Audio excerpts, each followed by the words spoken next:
Speaker app and on the GB News app. And if you've got an Alexa, all you have to say is, Alexa, play GB News. We're also on TuneIn and the Radio Player apps. From the school run to rush hour, get revved up with me, Patrick Christys, on GB News and GB News Radio. Westminster is going around in ever-decreasing circles, followed by the media. Britain is broken. How on earth did we get into this mess? But more importantly, how do we get out of it?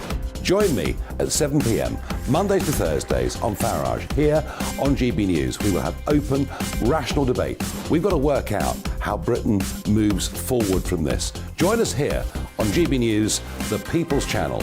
Britain is watching.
Good morning. 6 o'clock on Sunday, the 18th of June. Today.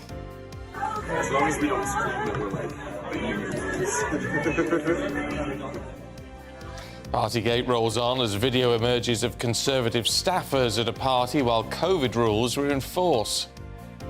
And dog attacks are on the rise. The number of people killed by dogs tripled last year. So what is behind the increase and what can we do about it? And it's Father's Day. We'd love to hear what it means to you and how you're going to be celebrating today. Send us your stories, your memories and your pictures. I'm Stephen Dixon. And I'm Ann Diamond, and this is Breakfast on GB News.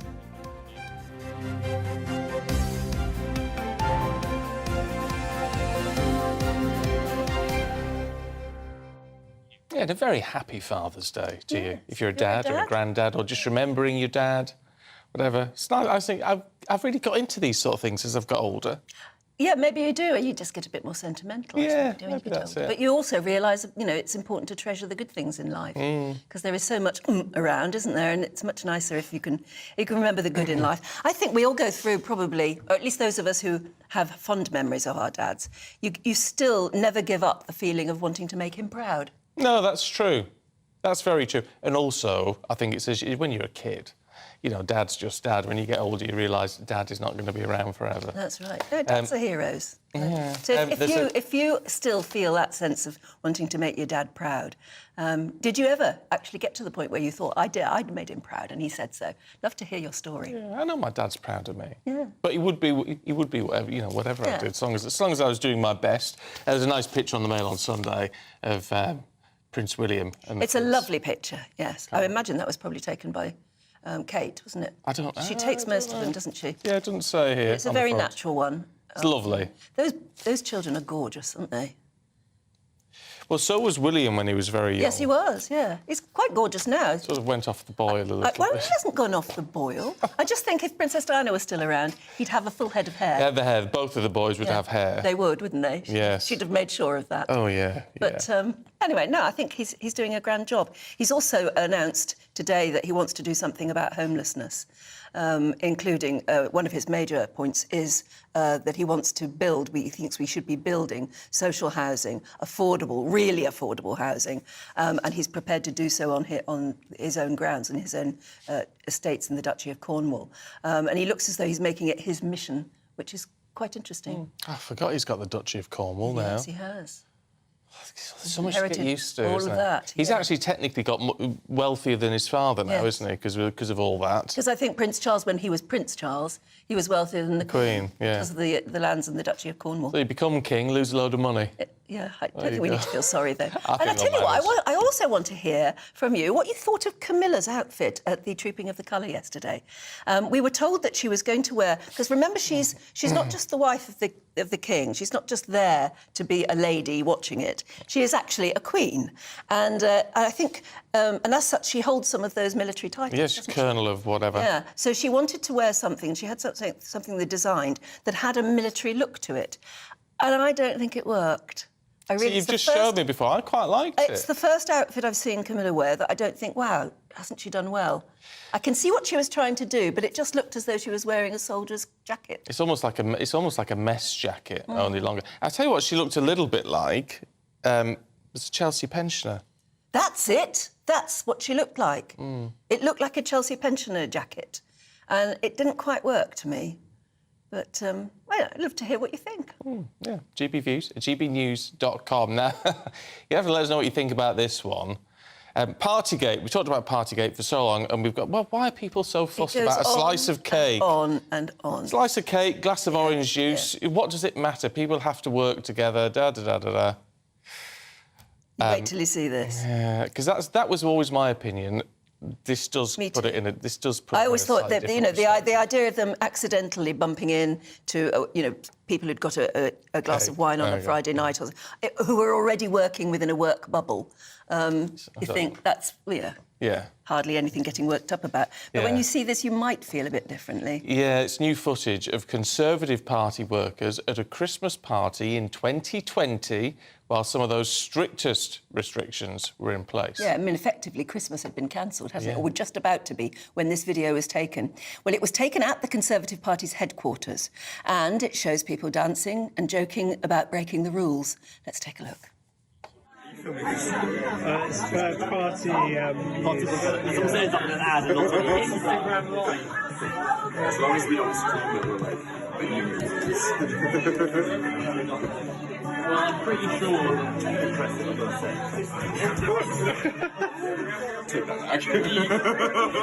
Laura, what do you think of this? Laura. Yeah, I'm sorry. I'm sorry. That's too much. There were really fierce restrictions in place for the rest of us at that time. It was all about the social distancing. In fact, you saw a social distancing message there in the background, and about numbers of people that could gather at any one point. And it was just about 2 days later they effectively cancelled Christmas that year. So they knew, and you can hear that they knew, that they were breaking rules. Yeah, I mean, wouldn't we all have loved to have had a little party like that? And it wasn't just a sandwich. It wasn't just a sandwich. And those two idiots dancing about. But it's also partly the fact that they're laughing about the rules. We're bending the rules. And two of them, the one guy you saw in braces and another guy that you don't actually see in that video, but he was there and left earlier, apparently, they are two people who have been ennobled, one with an OBE, one with a peerage, by Boris Johnson in his list, honours list. It does put a different spin on... I have to say, for me, it's put a different spin on things. Let's have another look. Yeah, have another look. Another look. So, I mean... There's the social distancing sign. Yeah, there's those idiots dancing. I mean, in any other circumstances, you'd say, fine, it's an office bash. It's a drunk Christmas party. Yeah, but this was the Christmas that we were all deprived of. I recognise one of those, actually. Do you? Yeah. And I just think that's... I've got to say, that really gripes with me. That gripes with me. I mean, I remember at that time you being worried about meeting up with any members of your family. Yeah. You're worried... At the time, we were worried that Christmas would be cancelled, as indeed it was. And you were sort of learning how to do Zoom calls with your family and things like that because you couldn't be with them. And I think that will gripe with a lot of people, won't it? Yeah, well, it's not the only Partygate revelation this morning. The Mail on Sunday says leaked WhatsApp messages do prove that Tory MP Sir Bernard Jenkin, who sits on the Privileges Committee that condemned Boris Johnson, also broke COVID rules. Yeah. It goes on and on, doesn't it? Joining us now is political commentator Peter Spencer. A very good morning to you. Hello. Good morning to you. Hi. How do you feel after seeing that video? Well, there's a couple of observations. First of all, there's the old Laurel and Hardy movie, Another Fine Mess. I'd also make the point that one of the most percipient political observations Tony Blair ever made was that most people are not that interested in politics, but show them an image and it will linger. I mean, it's like Neil Kinnock falling into the sea, and it's like Ed Miliband trying to eat a bacon sandwich, and indeed Jim Callaghan with the Crisis, What Crisis, which was unfair, but nonetheless he looked far too relaxed when the nation was falling to pieces. You have this situation, which is, it's like putting two fingers up to all those people who could not visit their loved ones, who were either visit them or say goodbye to them if they were on death's door. And it is just so utterly damning. And remember, the first phase of grief is, of course, denial. The second is anger. There are going to be so many people out there who are going to be so furious that I have to say that the hatreds that this will generate will be visceral. As you say, Peter, it's something about the image. It's something about seeing this as it is. I mean, because as I say, I've been of the opinion that it was a big fuss being made about not very much. A birthday cake, a glass of wine. Sure. This just strikes me as different, really considerably different. Well, absolutely right. And of course, you've got to remember, a week is a long time in politics. It was only a week ago that Boris Johnson was banged to rights for lying and lying and lying to Parliament. And, he has been hissing and spitting ever since. But although he's suddenly shut up. And one thinks of John Profumo, the one-time War Minister, and who lied to Parliament about his affair with Christine Keeler. And he's been 10 years sackcloth and ashes doing good works in the East End before he got forgiven. And you might like this, Anne. I have a theory about why it is that Boris Johnson has suddenly gone quiet. And that is that Carrie has said to him, look, Boris, you're in deep doo-doo, just zip it. Mm. Yes, we all wondered why his first Daily Mail column was nothing to do with politics. Boring. It was all about swimming. Is that why you reckon that Carrie's just said, for heaven's sake, you're in enough trouble? Well, I suspect so. And the other thing is it is a very, we're a bit brutalised by the crazy stuff that's been going on in Parliament, sort of all over the place, with the Tories apparently disappearing into a giant sinkhole. But we have to step back and think, hang on a minute, lying to Parliament, the Prime Minister, that is such a big deal. And I suspect that Johnson himself didn't sort of clock it at first. He was too busy huffing and puffing. And then he suddenly realised, oh, my God, this really is serious. And another point to be made is that much of his Heineken appeal, the politician could reach people who other politicians couldn't reach, was the fact that he made people feel good about themselves. He made them laugh. And all of a sudden, he's being a grumpy old git. And it's simply, so all that sort of appeal is just sort of gone. And, laugh and the world laughs with you, cry and you cry alone. What are we to make of because, I mean, there is still a lot of anger over what the Privileges Committee has done. Yeah. Sir Bernard Jenkin, the most senior Tory on that committee, who's now, the Mail on Sunday says, has proof that he did break the rules himself. Sure. I mean, the turf wars that are going on all over the place between the rival newspapers on whose side they're on. I mean, OK, so this doesn't do, or that doesn't do Bernard Jenkin any particular favours. But I think in the scheme of things, it's a bit of a detail. Sure, he was the guy who got really cross with Boris, and they really sort of crossed swords over the whole thing. But the fact is, there are 7 members of that committee. 4 of them are Tory MPs, and so I don't think that in any way negates or indeed diminishes Johnson's guilt, for which he will pay a hideous price, I think. And there's another by-election looming now with the resignation of David Warburton, who has finally decided that he can't hold on to his seat any longer after a cocaine and sex scandal. He still feels that he's been badly treated, but he has obviously decided now to step down, forcing yet another by-election. I mean, is Rishi Sunak now facing the felling of a house of cards? Well, nicely put. I mean, I suspect that he is actually in his head in some way reprising that Claudius's line in Hamlet, when sorrows come, they come not single spies, but in battalions. I mean, yes, there will be 4 by-elections. The Conservatives might hang on to some of those seats, they might not, but there's going to be, I think there can be no question, there's going to be a huge swing against them. And it does get the feeling that you've got this sort of edifice, and it's little by little, it is crumbling away at the edges. And of course, all this will be in the run-up to the Conservative Party conference, when they will be in a right snit with one another, and then there will be all manner of recriminations going on. And again, as far as Rishi Sunak and his integrity and all holding together and all that stuff, the optics could hardly be worse. OK. Peter, thanks very much indeed. Good to see you this morning. I mean, just looking at that Bernard Jenkins thing... so it was definitely a birthday party. It was. So attended. During the investigation, Sir Bernard said the rules were clear, they were there for everyone, and no one is above the law. It's only right that those in power should lead by example. When quizzed about this meeting, someone for Sir Bernard said it was a work event held by senior figures in the Women to Win network.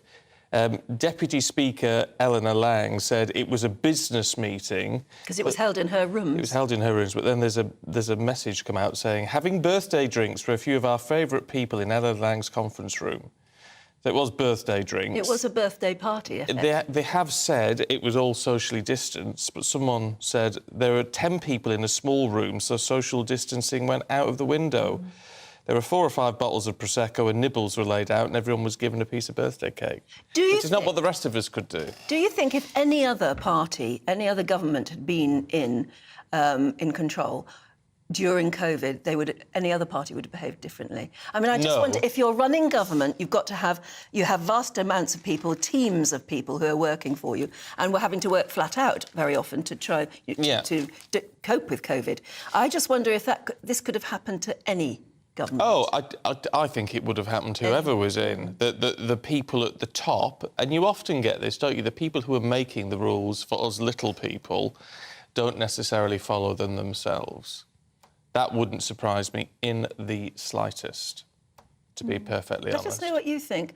I just wonder if, this... Yes, it's very easy to point the finger of blame, but this was a crisis time. They're trying to run a government in a situation that's really unprecedented. And they do have to rely on teams of people who had to go into work during that time. But you don't have to have a party. No. And you don't have to have a birthday party. No. I mean, the rest of us didn't have a birthday party. We knew we couldn't. Yeah. We knew it would be wrong. Called it off. Yeah. How many people had Christmases on their own or... Yeah. Exactly. So we didn't...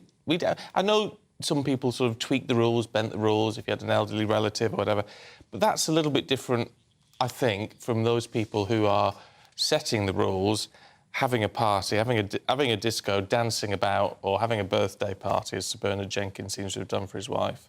So it's different, isn't it? I just look at that video and I think, how foolish were they to do it? And then to see that somebody's filming it and not shut that down fast. They actually say, are you filming? You're just about to see it. They say, are you filming this? Don't stream it. Yeah, don't stream it, that we're, like, bending the rules. More than bending them. More than bending it, yeah.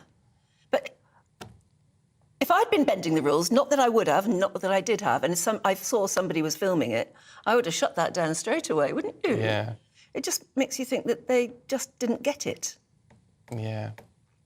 Or are we making too much of this? I can't make up my mind. You've got a team of people who've been working flat out all week, all day. I don't know what day that was. Was it a Friday or something? And they just thought, we'll get in a few drinks. Well, they've got a whole tables with a spread, but it's well,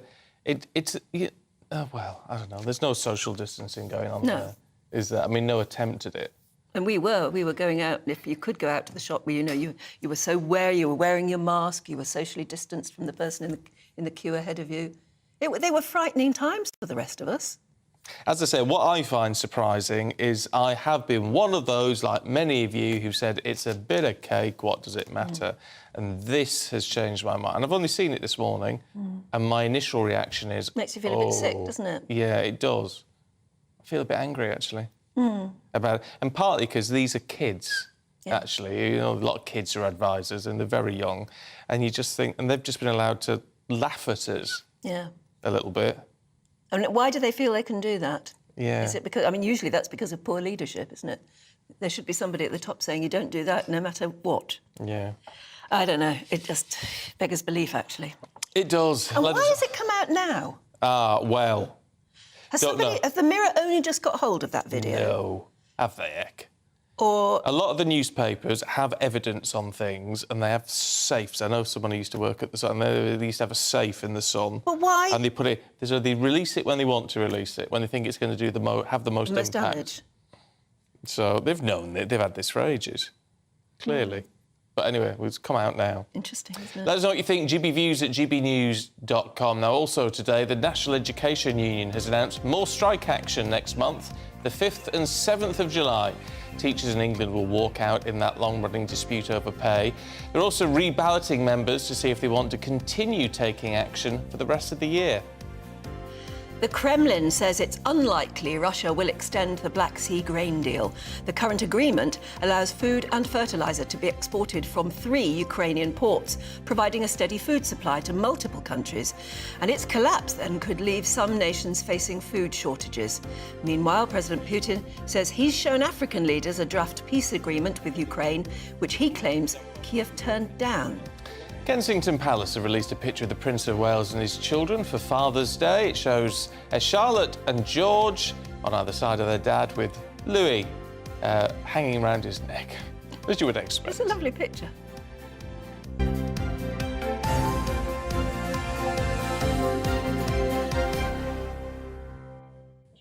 So what does Father's Day mean to you? Yeah.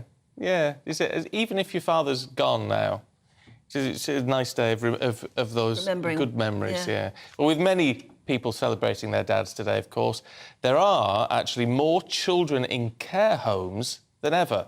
Our reporter Anna Riley speaks to a father who's adopted 4 children and is fostering even more. Meet Ben, the single super dad with a big heart. For him, there's no better job in the world than caring for his adopted children, all with complex needs. And Father's Day is a highlight in Ben's year. Father's Day means everything to me. Being a father has just been a dream come true, a real dream come true. And I knew that becoming a father would mean to help Britain's most vulnerable children within the care system, and that's what led me on to becoming an adoptive parent. To me, being a father is much more than being biologically linked to a child. Now Ben's teamed up with the charity The Children's Family Trust to foster children with additional needs that would otherwise be in hospital or in the care system. And it's in the backdrop of a major foster care shortage in the UK, exacerbated by COVID and the cost of living crisis. Right now, for the first time ever, what we're seeing is more carers leaving fostering than actually coming into fostering. Which that in itself is a huge worry. But then, just to make things even worse, we've got more children coming into care than ever before. Ben's experience has been invaluable to the children he fosters, and the Children's Family Trust couldn't be more grateful. The little one he's looking after at the moment, he would have remained in hospital really if he hadn't have come to Ben, and we just need people to get on board and become foster carers. I think there's a lot of mystery around foster care. Can I do it? Do I need to own my own house? I live in a rented house, and all of those things, none of them are barriers to becoming a foster carer. You just need to be over 21 and have a spare bedroom and want to work with kids. And it seems Ben will continue fostering for many years to come. There is so much more that I can give to society and give to children who are in desperate need of a safe and stable environment. And by fostering, I am able to offer a home, that love, that stability to a vast amount of children. I'm 39 this time, and I can see myself as an 80-year-old man who has fostered, hundreds of children. There's plenty of love and laughter in this home, which proves family comes in all shapes and forms. Anna Riley, GB News, Huddersfield. That's remarkable. Yeah, and some lovely messages. This one intrigues me from Susan, because I like it when exes get on. My ex-partner Luke, says Susan, is one of the best friends I have and a wonderful father to our now 18-year-old who's just graduated in dance. He is so proud of her. Well, that's lovely. I think that's lovely. You want to make your dad proud, don't you? I mean, you want to make your mum proud as well, but there's something specific about wanting to make your dad proud. Dads are harder to please. Maybe that's it. Yeah. I think that. Because you know that mums give you unconditional love. Yeah. You're never quite that sure that you get the same sort of unconditional love from dad. It's because they're not as they don't tend to be as soft, do they? No, they're not as they give you the impression effusive. you should earn their love in a way. And Frank says, lovely message from Frank, thank you. He said, my dad was an Irish immigrant, came to England in the 50s, and he was quite a dignified, hard-working class man. He installed in my sister, brother and myself a hard work ethic, which we still have. I miss him still, even though I am myself now a granddad. Yeah, it'd be nice to know what you've learnt from your dad. Yeah. My dad is... and has always been very sensible. And I'll tell you what I've learned from him is fiscal responsibility. Because we were always even we had, he was made redundant in the 80s, we had no money, it was like a real struggle. And when he was laid out, they ended up decorating houses and doing whatever, none of this sitting about. Went out and did whatever needed to be done to make some money, didn't spend more than we could afford. We had very frugal Christmases, grew our own fruit and veg, all that sort of thing. It was like, you've got to be careful with your money. You can only spend it once. Don't spend what you haven't got. All that sort of Never thing. spend what you haven't got. Don't borrow. And so I am one of those very dull, boring, fiscally responsible people. Yeah, but I've learnt that from my dad. But it stops you worrying as well. The people with the biggest worries in life tend to be those who have money worries. And my dad always used to say, don't get stressed out, just declutter your life. Keep your life simple. Life shouldn't... We sometimes all make life too complicated and then get stressed about the bits at the edges. Because actually, if you declutter your life, you probably end up with a simpler life, but a happier one. It's one of those take the time to smell the flowers type thing, isn't it? Yeah. Which I think is what we got. I know lockdown was not a lot of fun for an awful lot of people, but at least we did get a bit of time just to... That's what I found, anyway, is that you just had that time, because you're at home more, just to go, well, this is life. It felt very old-fashioned in a way, but I quite liked that aspect a lot of us took to those old Victorian parlour games by Zoom, didn't we? Yeah. And that was really good fun for a bit. I remember being disappointed when that stopped. Yeah. And just the value of making a phone call and actually talking to people for a while. Yeah. That was nice. Talking of lockdown, we were asking a bit earlier why there's been a rise of dog attacks. And Jim in Leyland said it's the purchase of dogs went through the roof during lockdown. That's the reason. Yeah, which ties into what Greg says. He says it's not the dog's fault most of the time. A lot of people can't handle the dog's size or temperament. And they tie together because it's about people who... dogs bought through lockdown were then not properly trained, were they? And it's never... Do you know what? It's never the dog's fault. And people Don't blame the dog. People bought poppies, forgetting as well they get much bigger. Yeah. Much bigger. Some of them do, anyway. Anyway, we'll look into that, shall we? In the next few minutes, because we will be looking at trying to find out what is behind the rise in dog attacks. You're watching Breakfast on GB News.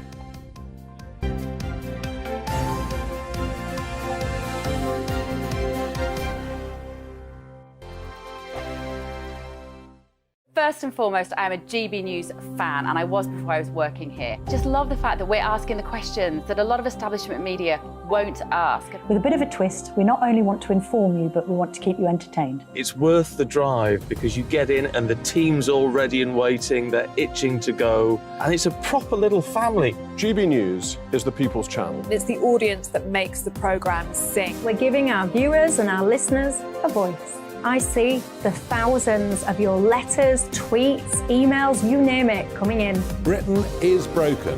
How on earth did we get into this mess? But more importantly, how do we get out of it? The establishment had their chance. Now we're here to represent you. It's time for something different. It's time for GB News. I'm very patriotic. I believe in Britain.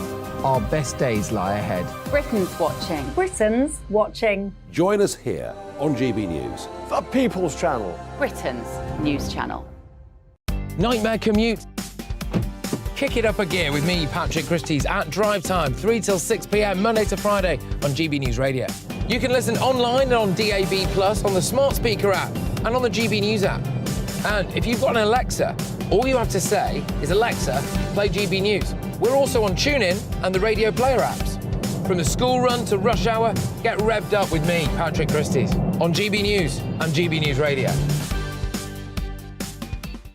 Westminster is going around in ever-decreasing circles, followed by the media. Britain is broken.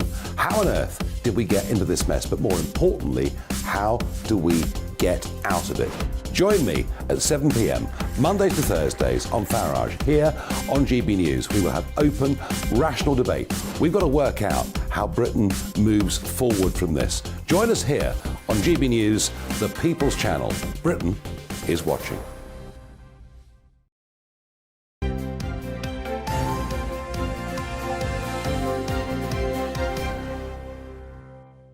.29, good morning. You're watching and listening to Breakfast with Stephen and Anne. Now, as we've been talking before the break, there's been an alarming rise in dog attacks in the UK. Last year, there was a record 10 dog-related deaths, and that's more than triple the number in a typical year. Yeah, and this year, there've already been a number of fatal attacks and hundreds of cases of out-of-control dogs causing injury. So what is behind the increase? What can we do about it? Well, joining us now is dog behaviour expert Nancy Creedon. Hello there, Nancy. Hi, good morning. Hi. Your first reaction then, I mean, what is the cause, do you think, behind this rise in dog attacks? I mean, there's a number of factors at play. Obviously, we're looking at a very much increased number of pet dogs that are out there. And with that increase in number of pet dogs comes an increase in number of uneducated new dog owners who perhaps have never had a dog before, didn't attend training classes. And perhaps, unfortunately, a lot of issues are coming from social media where new dog owners are looking online on TikTok and Instagram, where there's a hell of a lot of uneducated dog trainers giving dangerous advice, and the viewers at home are watching it and thinking that person has 1 million followers, they must know what they're doing, I'll follow the same methods, and then suddenly they've got a dog with serious behavior problems on their hand. And then of course, unfortunately, there is a big number of dog owners buying dogs that they want to look aggressive. And if you're looking for an aggressive dog, you're going to go with the standard breeds that society already considers aggressive. And then these dogs are being raised to, perhaps aggressive behavior is being encouraged. Any fear-based behavior towards people is being encouraged. So we've a number of factors at play. And the scary thing as a dog owner, but also as a mum, is that this is just going to get worse. If nothing changes, this is going to get so much worse. I mean, it's worth reiterating, isn't it, as Greg has emailed in to say this morning, it's not the dog's fault. I mean, the dogs get the blame for this. The dogs are the ones who get put down if they do something, terrible. But it's not their fault, is it? What I would always say, with a hint of compassion, is that the phrase of "there's no such thing as a bad dog, just a bad dog owner" is quite unfair, because in my line of profession, obviously, I see a hell of a lot of dog owners with the very best of intentions, and perhaps with the wrong advice. Or often there can be situations where the dog has medical issues or neurological issues, or there can be something genetically off with that dog. So I would always say that if you do have a dog with problem behaviours, don't immediately feel shame and guilt. There may not be anything that you've done wrong, but there is professional help out there. And if you aren't getting professional help, then you are at fault. I did read something last week in one of the papers that suggested that this period of very hot weather we've had can affect dogs, just like it can affect humans, make you more irritable. Do you think there's anything in that? There's a couple of factors. When there's warm weather, most of us know a lot of our dogs like to lie out in the sun, relax, and let their guard down. Also, with finer weather comes children running around gardens, playing in sprinklers, and full of high energy. And that's a recipe for disaster, because tripping over the dog or stepping on the dog's tail could lead to aggressive incidences. Again, no party really is at fault. But when we are looking at warmer weather, yes, your dog is going to feel a little bit more tired, a little bit more restful, as we would too. And that's where, when kids are trying to play with the dog or people are at the dog, their tolerance may decrease a little bit. But I find that it's more the risk of really close interactions between dogs and children, or between dogs and family friends who come for barbecues and so on, and failing to set up the situation for your dog. So if you are having strangers over, or kids running around full of beans on tricycles and so on, separate your dog. Your dog doesn't have to be in every social interaction, and you don't need to set that dog up for failure. Look at things from your dog's point of view, and if your dog is going to be a little bit more tired or wants to be left alone a little bit more, respect that and set the situation up for safety first. It's not all about dog owners, is it? I mean, I was away recently and saw a snappy little dog, actually, but was snappy because kids were running up to it, even adults walking past were just going and petting or trying to pet this dog. It wasn't their dog. They were simply walking past it in the street. We've got to learn how to behave as people, haven't we?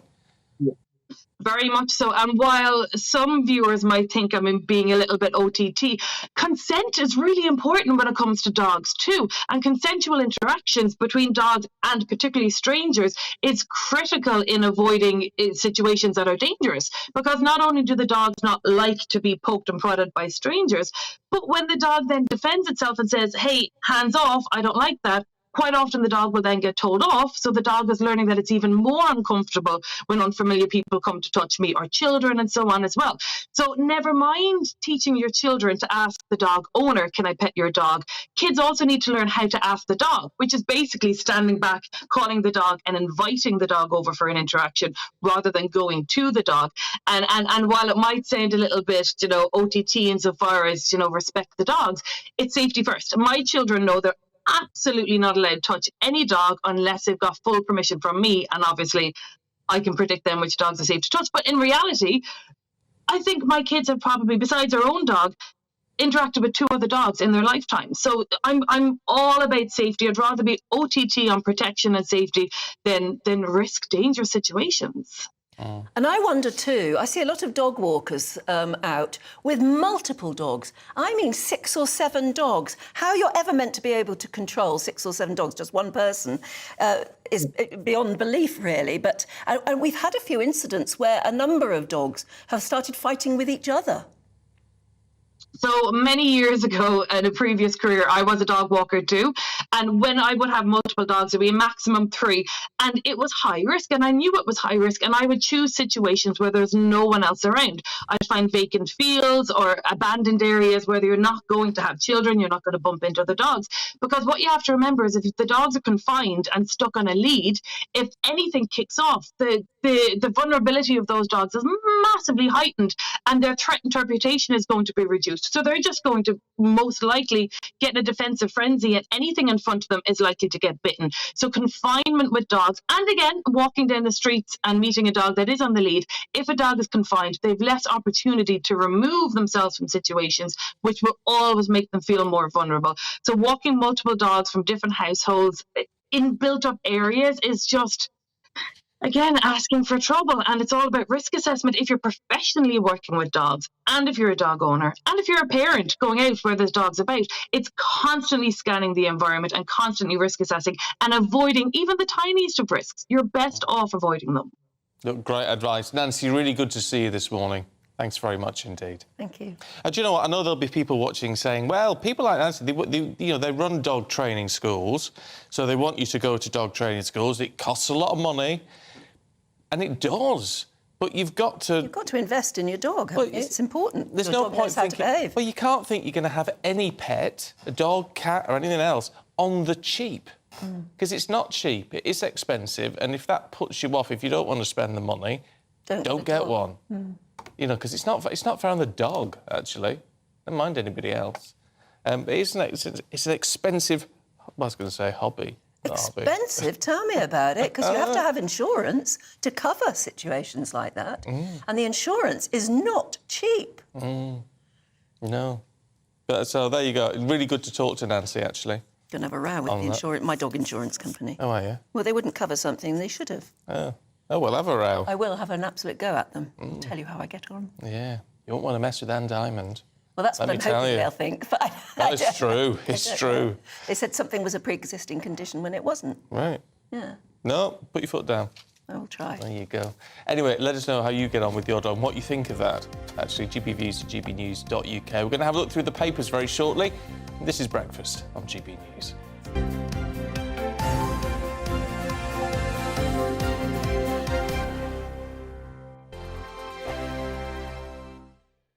Like all families, we have arguments every now and then, but actually we agree on what the mission of GB News is, and that's the most fundamentally important thing. GB News provides the kind of platform that lets all voices be heard. We don't hold back. We're free to say what we really think. Just because some people who live in a tiny little Westminster bubble think that their particular story is important, that's not the most important story for me. And often there will be difficult stories that you won't find on the establishment media. Because what people think in the north of England may be very different to what they're thinking in the home counties. We're going to carry on telling the world what life is really like for households up and down the UK. We love to be in your car, in your kitchen as you're having your breakfast. Whatever you're doing, you are part of the show.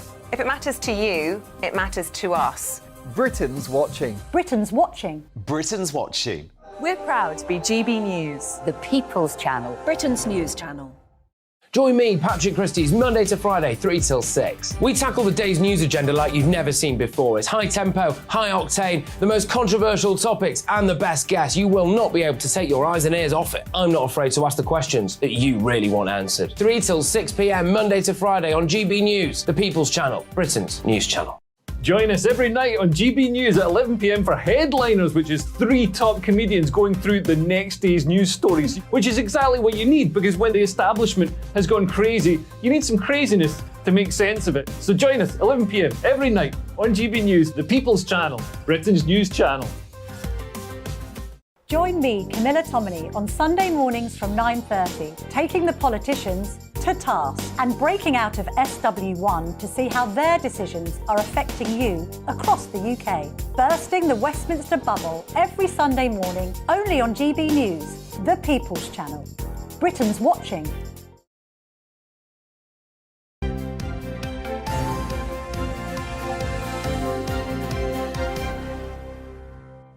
It's exactly 6:41. This is Breakfast with Stephen and Anne. Good morning to you. Right, are we going to look through the front pages? I don't know. There's a lovely photo, of course, celebrating Father's Day.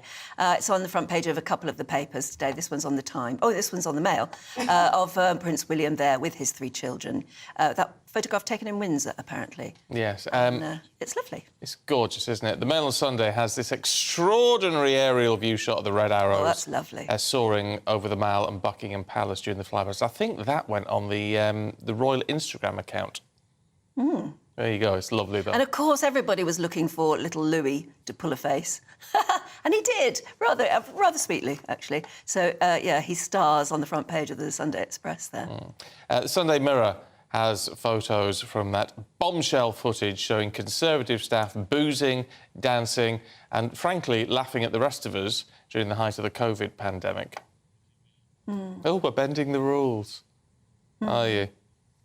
There you go. Let's see what former editor of the Daily Star, Dawn Neeson, and editor of Spike, Tom Slater, make of all of this. Hello, good morning to you morning. both. Let's have a look. What's the Mail on Sunday got about Boris Johnson's chief Partygate inquisitor, Sir Bernard Jenkins? A bombshell exclusive, according to the Daily Mail in any case.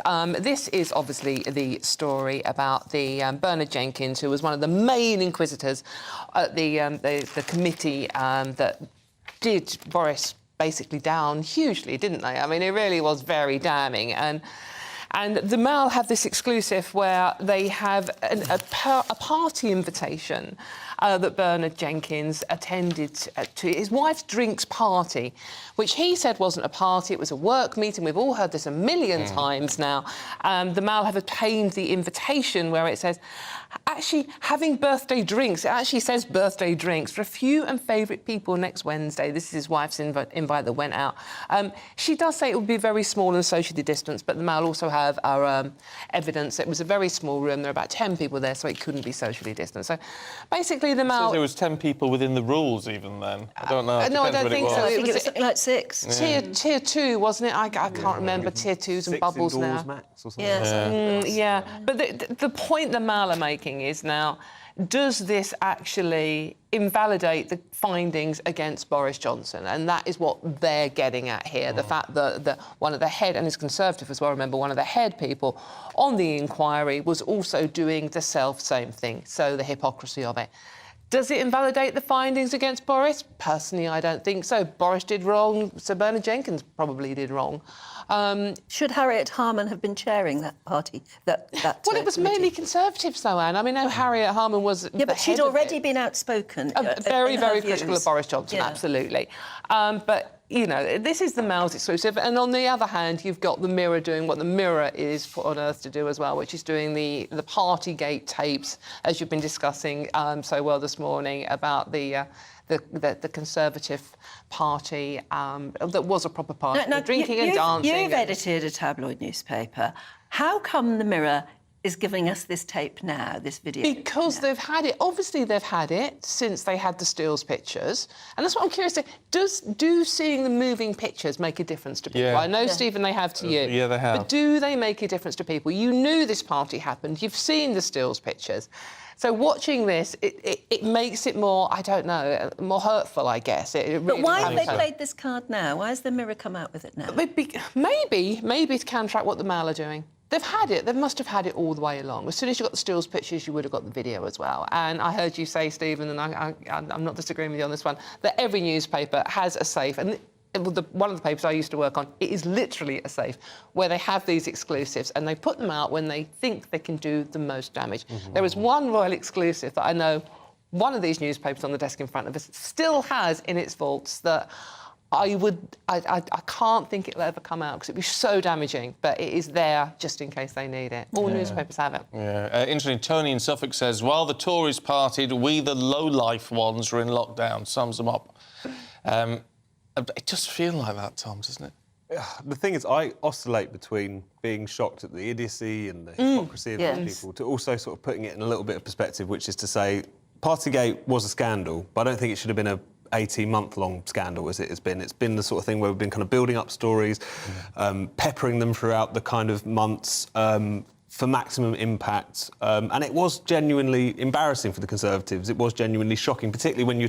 Less so... I mean, this story is, you know, Sean Bailey's botched mayoral campaign boozing up after they finished their campaign. But when it talks about people in Number 10 making the rules and so on, I understand why that was shocking. Should it have been something that's been compared to the Profumo affair? Probably not. And I think that's where I kind of come down on this. And it's also the sort of thing where, at this point, given all of the problems that are going on in society, to still be talking about Partygate feels like we're not kind of a serious country. The one thing I think we should be talking about is an amnesty and refunds for all of those people who were fined for breaking the rules. Who were, you know, students giving £10,000 fines in some instances for having parties analogous to the images of what we've seen here. That, I would rather we had a conversation about those rules, those horrendous punishments which were meted out, rather than poring over stories that we've all known about for 18 months already. Yeah, fair point. Sean Bailey comes on this channel a lot. We've got a number for him in the system. Let's give him a ring. Get him on the show. See if he'll come on. I doubt he will. He ought to have the courage to defend Should himself. do. Yeah. Game on. Let's game on. See if we can game on, people listening to me. So, Tom, what about Sue Gray? I mean, this is on the front page of The Telegraph now. More news that actually she resigned before she would have been found guilty of breaching Whitehall rules. Yeah, another kind of blast from the recent past. So Sue Gray, the Sue Gray debate is back. So there was a Cabinet Office kind of internal inquiry into her quite explosively going and getting a job with the Labour Party in quite close proximity to conducting her own probe into the Partygate scandal and finding this kind of systemic rule breaking, as she put it, within Number 10. So the Cabinet Office, headed by civil servant Simon Case, we should say there's not much love lost between Simon Case and Sue Gray, so that might affect things to a certain extent. But he suggested that she would have broken the Civil Service Code. She may well have been sacked for doing so, that it calls the impartiality of the Civil Service into question. And the thing about this is sort of thing that it's not the first time that you've ever had civil servants who then go on to work for political parties. It's relatively established, but it's the proximity of leading this investigation, then being in talks with the Labour Party while still also contributing to the Privileges Committee investigation into Boris Johnson, which has just concluded. The very least you could say about it is it's got bad smell around it. The worst that you could say is that it would naturally call into question her impartiality. It's very odd because everybody, from Boris Johnson to Keir Starmer, said Sue Gray is a woman of absolute integrity. There's nothing wrong with her at all. And suddenly we find that she was talking to the Labour Party while, as you say, chairing that particular investigation and also knowing that her findings would go before the Privileges Committee. Completely. And I suppose that on the flip side, we could say that Boris Johnson seems to have a habit of kind of setting up committees and picking civil servants to investigate him and then calling them into question, which is probably not a great look for him. But at the same time, that's not what's still the case. Is if we're talking about Sue Gray or if we're talking about Bernard Jenkin and the Privileges Committee, you can't get away with breaking the rules that you're condemning in the case of Bernard Jenkin, or, again, trying to project an image of impartiality whilst meeting with Keir Starmer to go and work for him. It doesn't work. It's the hypocrisy of the whole thing, isn't it? I mean, no matter what side you're on politically at the moment, you must be going, oh, my God, just make it stop. It's just every day there is something else coming out. And, you know, we see, you might be able to know the numbers, Tom, but we seem to be having an inquiry for everything now. I think we've actually had more political inquiries over the recent years than we have ever had. And I know people keep saying, oh, we need to have an independent inquiry. It costs a hell of a lot of money. This is the thing, Stephen. It's like we're in a cost of living crisis.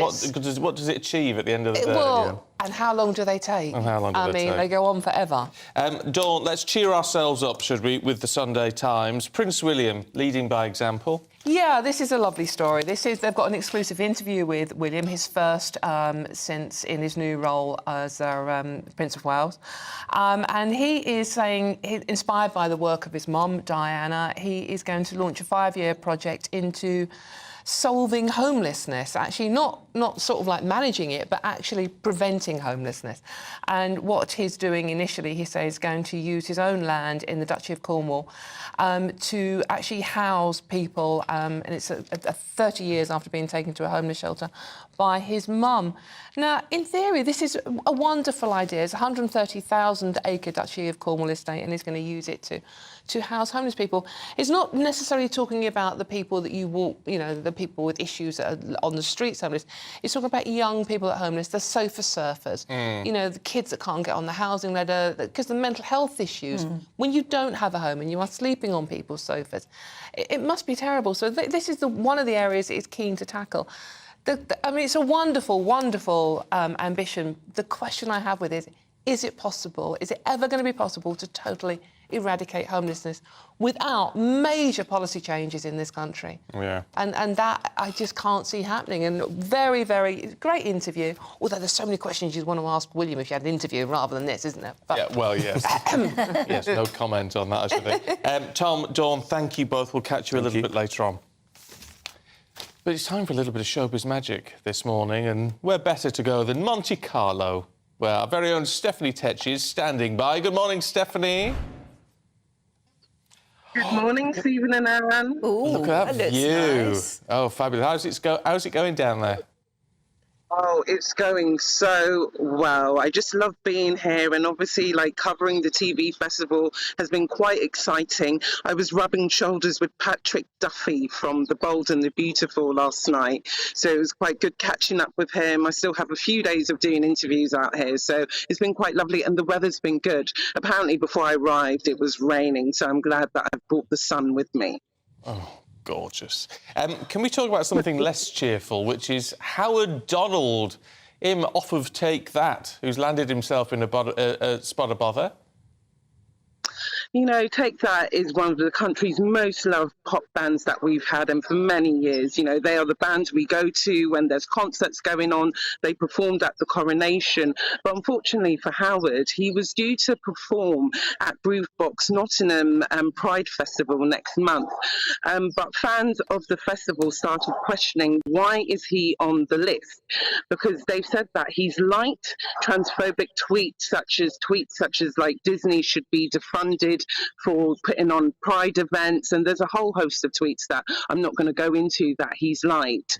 So organisers of the festival have come out and they said unfortunately they've had to take him from the headlining performance. He yesterday came out, he's deleted his Twitter, but on Instagram he put out an apology saying that, you know, it was a big error of judgment. He says it's something that he's going to have to educate himself. Now, Stephen and Anne, with these kind of situations, even though he didn't vocally criticise any of the LGBTQ community, always with celebrities, you're always at fault if you're seen endorsing such comments, whether you're liking it, whether you're retweeting it on social media. So social media is such a dangerous place for celebrities.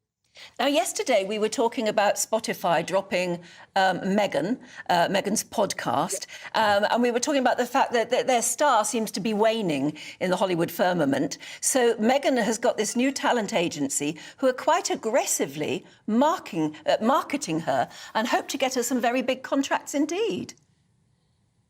Well, and Meghan's signed to William Morris Endeavour. They are one of the biggest entertainment agencies in LA. They've got so many stars who are signed to them. And, you know, Meghan's had a bit of bad press with Spotify dropping her and Harry's podcast Archetypes. So I can imagine this is damage control. If rumour is right, she could be the new Duchess of Dior. Dior like picking controversial characters. It was only last month they signed Johnny Depp for a 20 million fragrance deal. So I can imagine by getting Meghan to be the new face of Dior, it's going to get people talking. But the only thing is, I don't know if it's going to actually get people picking up the fragrances of bottles. It's good getting her for a campaign. Never have we heard of a royal being the face of a fragrance. But for Meghan, this is not surprising at all. But, you know, her being signed to that agency, they're not going to allow her to have negative press. And it's like on to the next one for the Duchess of Sussex. But I read in one of their statements that this is the agency saying that if you wonder why Meghan wasn't with Harry at his court appearances in London, and if you wonder why she didn't come to the coronation, it's because she's trying to distance herself from his rather toxic, or at least negative, image. Well, I think now it seems like Meghan's more about me than we, because, you know, very much she's been seen as the guilty culprit for, you know, taking Harry away from the country, been the reason why Harry done the Netflix documentary, The Book. So I think for Meghan, now that she's got this PR company by her side, they're going to be about her building her own reputation. She's no longer in the country anymore. So about her, it's about her being a Hollywood star now. And for her to do that, she can't be seen to be getting involved with all the lawsuits Prince Harry's involved with. And as you can imagine, they are a couple. So having all this controversy around them must be taking its toll on their marriage. So for Meghan to focus on the star, which I think she wants to be, these are the kind of projects that will help her. Yeah, well, yeah, I suppose so. Stephanie, we'll catch up with you later on. Enjoy the sunshine. Go and have a martini on us. Looks lovely. Still to come, we'll bring you all the latest on the Partygate video. This is Breakfast on GB News. Good morning, my name's Rachel Ayres and welcome to your latest GB News weather forecast brought to you by the Met Office. So it's quite an unsettled first half of the weekend and not much is going to change through today. This is all due to this area of low pressure we have centred out to the west of the UK, which is bringing up occluded fronts from the southwest, and these have been a focus for thunderstorms and heavy showers. So throughout today, it's going to be pretty unsettled with various heavy showers and thunderstorms across the UK. And we do have 2 yellow thunderstorm warnings in force across many parts of England, Wales and Northern Ireland. So do keep an eye on the weather forecast if you are out and about today. These showers will be a bit hit and miss though, so just because you're in a warning area doesn't mean you are guaranteed to see a thunderstorm. Outside of the showers though, there will be some brighter spells, and it's in this brightness that we will see the highest temperatures today. But showers really get going as we go into this evening and overnight, pushing up from the south, and these will be quite heavy showers that could form into longer thundery spells of rain, bringing frequent lightning, hail and strong winds at times. Now, this cloud and rain does mean we're in for another warm and humid night tonight as we go into the start of Monday. That rain will start to clear away from northern Scotland during Monday morning, leaving some brighter skies further south to start the new working week. But we will soon see some showers developing by around mid to late morning. So the thunderstorms may be back again on Monday. And temperature-wise as well, it'll be a similar day on Monday with highs of around 25 to maybe even locally 26. Not much is set to change though as we go through the new week, though we might see showers become a little more muted as we get to Wednesday, and temperatures remaining fairly similar as well with highs of 24 to 25.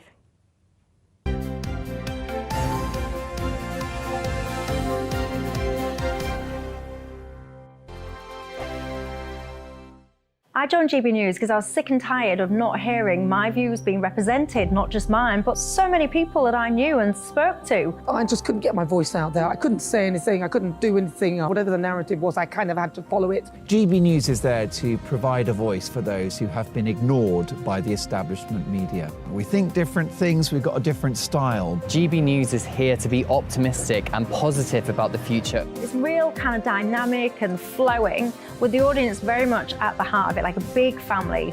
Here at GB News, we talk about the things that matter to you. Hearing the voices from right across our towns and cities, especially our towns. All sides of the argument represented with a heavy dose of opinion. We're on a mission here to make a difference. And the GB News family really is here for you, and whatever time of day you can watch or listen. Britain's watching. Britain's watching. We're proud to be GB News. The People's Channel. Britain's news channel. So Jubes and Kerr, we tackle the issues of the day with real robust debate, both sides of the fence, battling it out with me in the middle with my forthright opinions and views. And often really interesting things happen because you start with a position and then by the end of the debate you find actually, well, I might not have thought about that one. What we need in this country is 2 new political parties. You should maybe think about doing a 2024 calendar. I'm Michelle Dewberry and I'm keeping you company right through until 7 o'clock this evening. GB News, the People's Channel, Britain's watching. Weeknights on GB News from 6 p.m. You'll always get drama. Please stop, Michelle. I know, yeah. Please stop. Should I just shut up? Romance. You like me, I like you. There you go. There you are. Well, don't tell anybody. Adventure. Etc. That's the whole point. But boom. And action. Sergeant, we've been greeted by superstar panel that are already at it. They're fighting. It's going to be quite a show. Only on GB News. Britain's watching.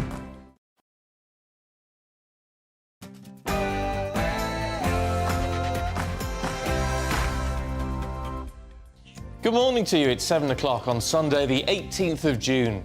Today.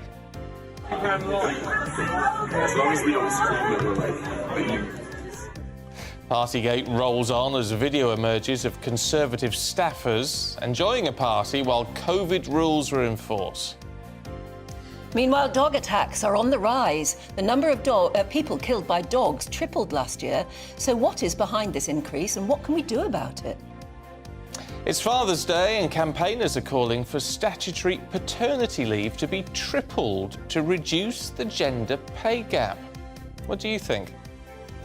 And it's National Picnic Week. It's one of our favourite summer pastimes, but is there a wrong way to do it? Yo, whatever floats your boat, that's what I say. Good morning to you, I'm Stephen Dixon. And I'm Anne Diamond, and this is Breakfast on GB News.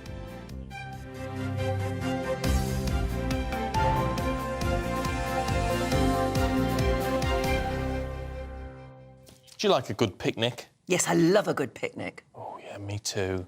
I absolutely love it. Once upon a time, I spent a lot of money on a hamper that was on wheels, so you could bung everything in and wheel it in and out. It didn't last long, but I like to do that. I mean, you've got to have everything, including a jolly big rug. A big rug, yeah, you need a big rug. There's an etiquette to it, isn't it? You want a big rug and then you lay everything out and... It's just something, I don't know, it's probably not British, but it feels very British, doesn't it? And just, you know, a few sandwiches, packet of crisps, even, you know, bottles of beer, all that sort of thing. Just make the most of the sunshine, just relax, go for a wander, come back again. Oh, I love it. I love it. Bit of salad in a Tupperware box. Yes, exactly, yes. And, oh, no, I mean, there are lots of different places you can do a picnic as well. Obviously, you can picnic on the beach, can't you? Yeah. Or you can picnic in a field somewhere. Even on your garden. Yes, done those too. Yeah. I made the dog some lollipops. Oh, yeah. Because it was so hot. And I looked up, you can make doggy lollipops. They don't have meat in or anything like that, they tend to be fruity. And, she was part of the picnic as well. So perfect. It was lovely. And, you know, when we did it when we were kids, it didn't matter how hot it was, you always had a flask of tea. Yes, or a thermos. Yeah. Yeah, absolutely. Got to have the tea. Yeah. Jam, we used to do jam sandwiches and all that sort of thing. Yeah, so you tend to do old-fashioned... Food, yeah. Food. Oh, lovely. Yeah, so if you're going to mark National Picnic Week this week, let us know what you've got planned. Yeah. Send us a picture, actually, if you've had a picnic recently with this lovely hot weather. If you've got a picture of a picnic, we'd love to see it. GBViews at gbnews.com. Now, something you might not want to see is the new footage which has emerged of Conservative Party workers at a Christmas party back in 2020. That's while COVID restrictions were in place, and actually we were pretty strict at that point, I seem to recall. This video was taken at the Conservative Party's headquarters, and it shows people dancing and joking about breaking the rules. Take a look. It's for party... It's also an ad, not Instagram Live. As long as we don't Well, I'm pretty sure the press are going to say.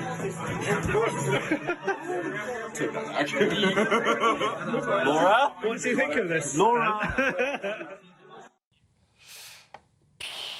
I'm sorry, I wouldn't want to get my hands on that idiot in the jumper. No. Honestly. Elizabeth's been in touch already. She says, my son had his 16th birthday on his own. He did his A-levels online in his bedroom on his own too.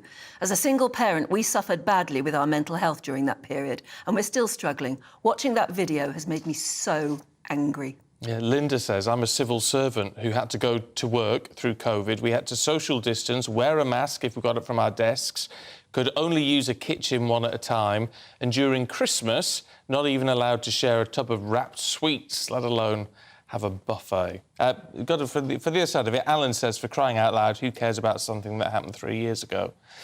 Well, clearly a lot of people do, and it's not actually the only Partygate revelation making news this morning. Yeah, the Mail on Sunday claims leaked WhatsApp messages prove that the Tory MP Sir Bernard Jenkin, he's the one who sat on the Privileges Committee that condemned Boris Johnson, well, he also broke COVID rules. Well, let's talk to political commentator Stephen Carlton-Woods, who joins us now. Morning to you. I mean, look, what do you make of this video, first and foremost? Right, well, first of all, good morning, and it's great to see you both back together on the telly again. This video, it's not looking good, is it? I'd like to see more detail about it, really, but the media love to get their teeth into something like this. It's another way to bash the Tories again. I know these members of staff there that were doing stuff allegedly, supposedly, when in the middle of lockdown. You know, they seem to forget there's other things as well. I'm not saying that two wrongs make a right, but we've still got the Beergate situation with Keir Starmer that was conveniently brushed under the carpet when he was out having drinks, even with the police and crime commissioner from the area at the same time as well. So, you know, people need to be fair about the whole thing. If you're going to give criticism, let's come down on everyone that's done things wrong within the lockdown period, not just pick certain people out or certain elements out. Well, that's a fair point, but as Frank says, he says this is about Conservative bashing again, which, you know, some people will think. But there's something just wrong, isn't there, about these young people, but these young people who are almost laughing at us, aren't they? They're laughing at the rest of us because they're saying, oh, we're breaking the rules, we're bending the rules, you're not going to stream this video, are you? They knew they were doing wrong. Oh, absolutely, yeah. But one of the emails you read out then, just before, from a civil servant. Well, we've still got civil servants working from home at the moment, so that's a bit of a dodgy word with me, the civil service. So I've got a bit of beef with that.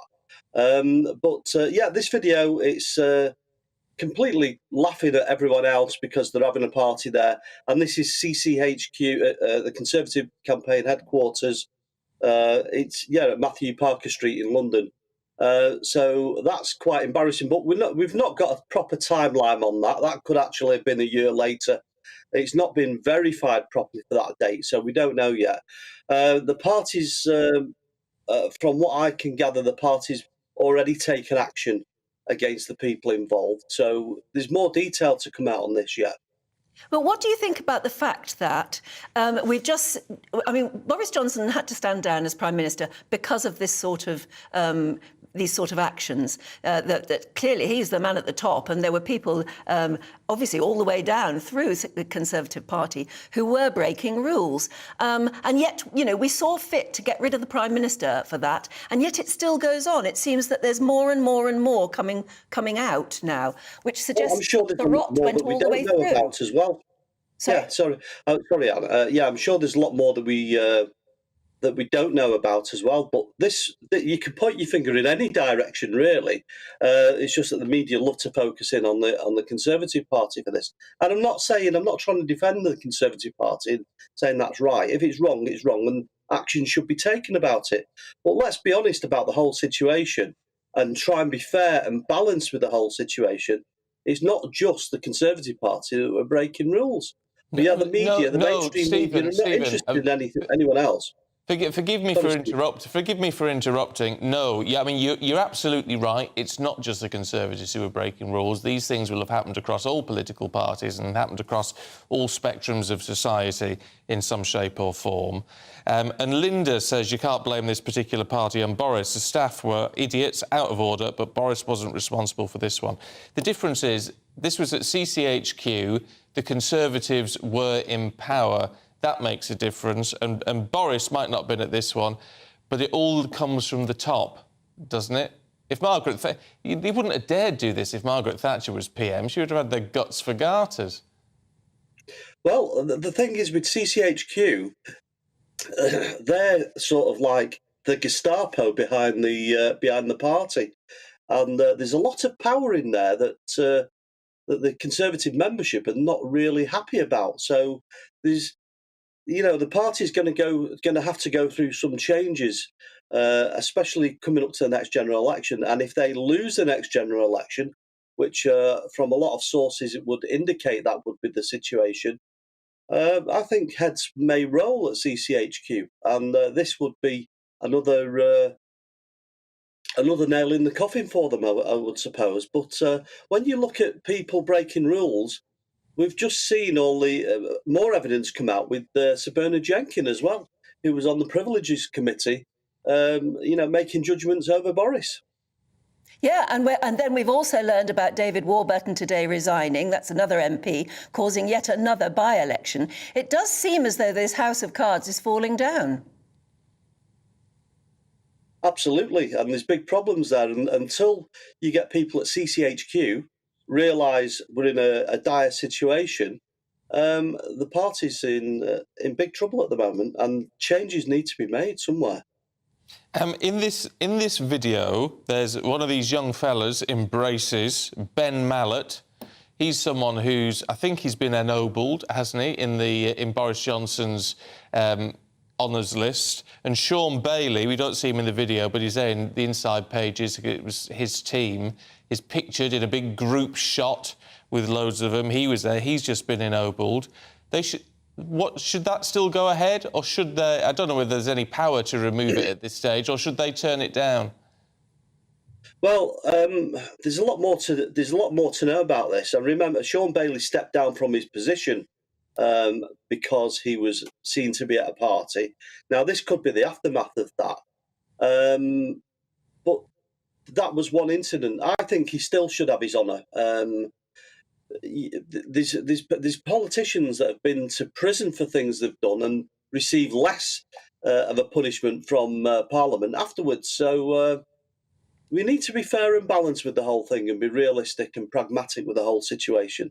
So stripping honours of certain people without all the facts, I think is a bit of a knee-jerk reaction at this stage. But you've got to, you see how the people see it, and I know you're bringing another side to this, which is fair enough, but Kimberly's been in touch. She says, what a disgrace and contempt for the people who swallowed the government's draconian rules. And again, that's what I get from this. It's the contempt for us ordinary folk out there doing as we're told. Well, this is a fair point. I mean, is this undermining trust in Parliament? And it's not just this. It's the whole thing about how democracy is being eroded by the ongoing bickering with MPs, the interference from the civil service and the judges as well, overturning government decisions. So there's the whole establishment really needs to look at itself because ordinary people are waking up to what's going on. And ordinary people don't think the whole thing is fair anyway, from start to finish. No, it certainly doesn't. Thank you very much for your thoughts. And for anyone watching, obviously you can get in touch with yours. Liz says, she still refers, she says, to Christmas 2020, which was when this video was filmed, as the big cry. She said, we were going to my daughter's for Christmas. My husband had just had brain surgery in October of that year, followed by 30 radiotherapy sessions. We were so looking forward to all being together for what we thought might be my husband's last. My husband is still with us, but very ill, she says. And that was how ordinary families were affected at the same time that video was shot. Yeah. And I don't think you can help but be cross. Yeah, Sue in Canterbury says, I'm sick of those people saying it's just cake. Have to say, Sue, that was my attitude, really. I was thinking, well, you know, they work together, they're just having a bit of cake. But my view has changed. It has changed today. Yeah, I've got to be honest.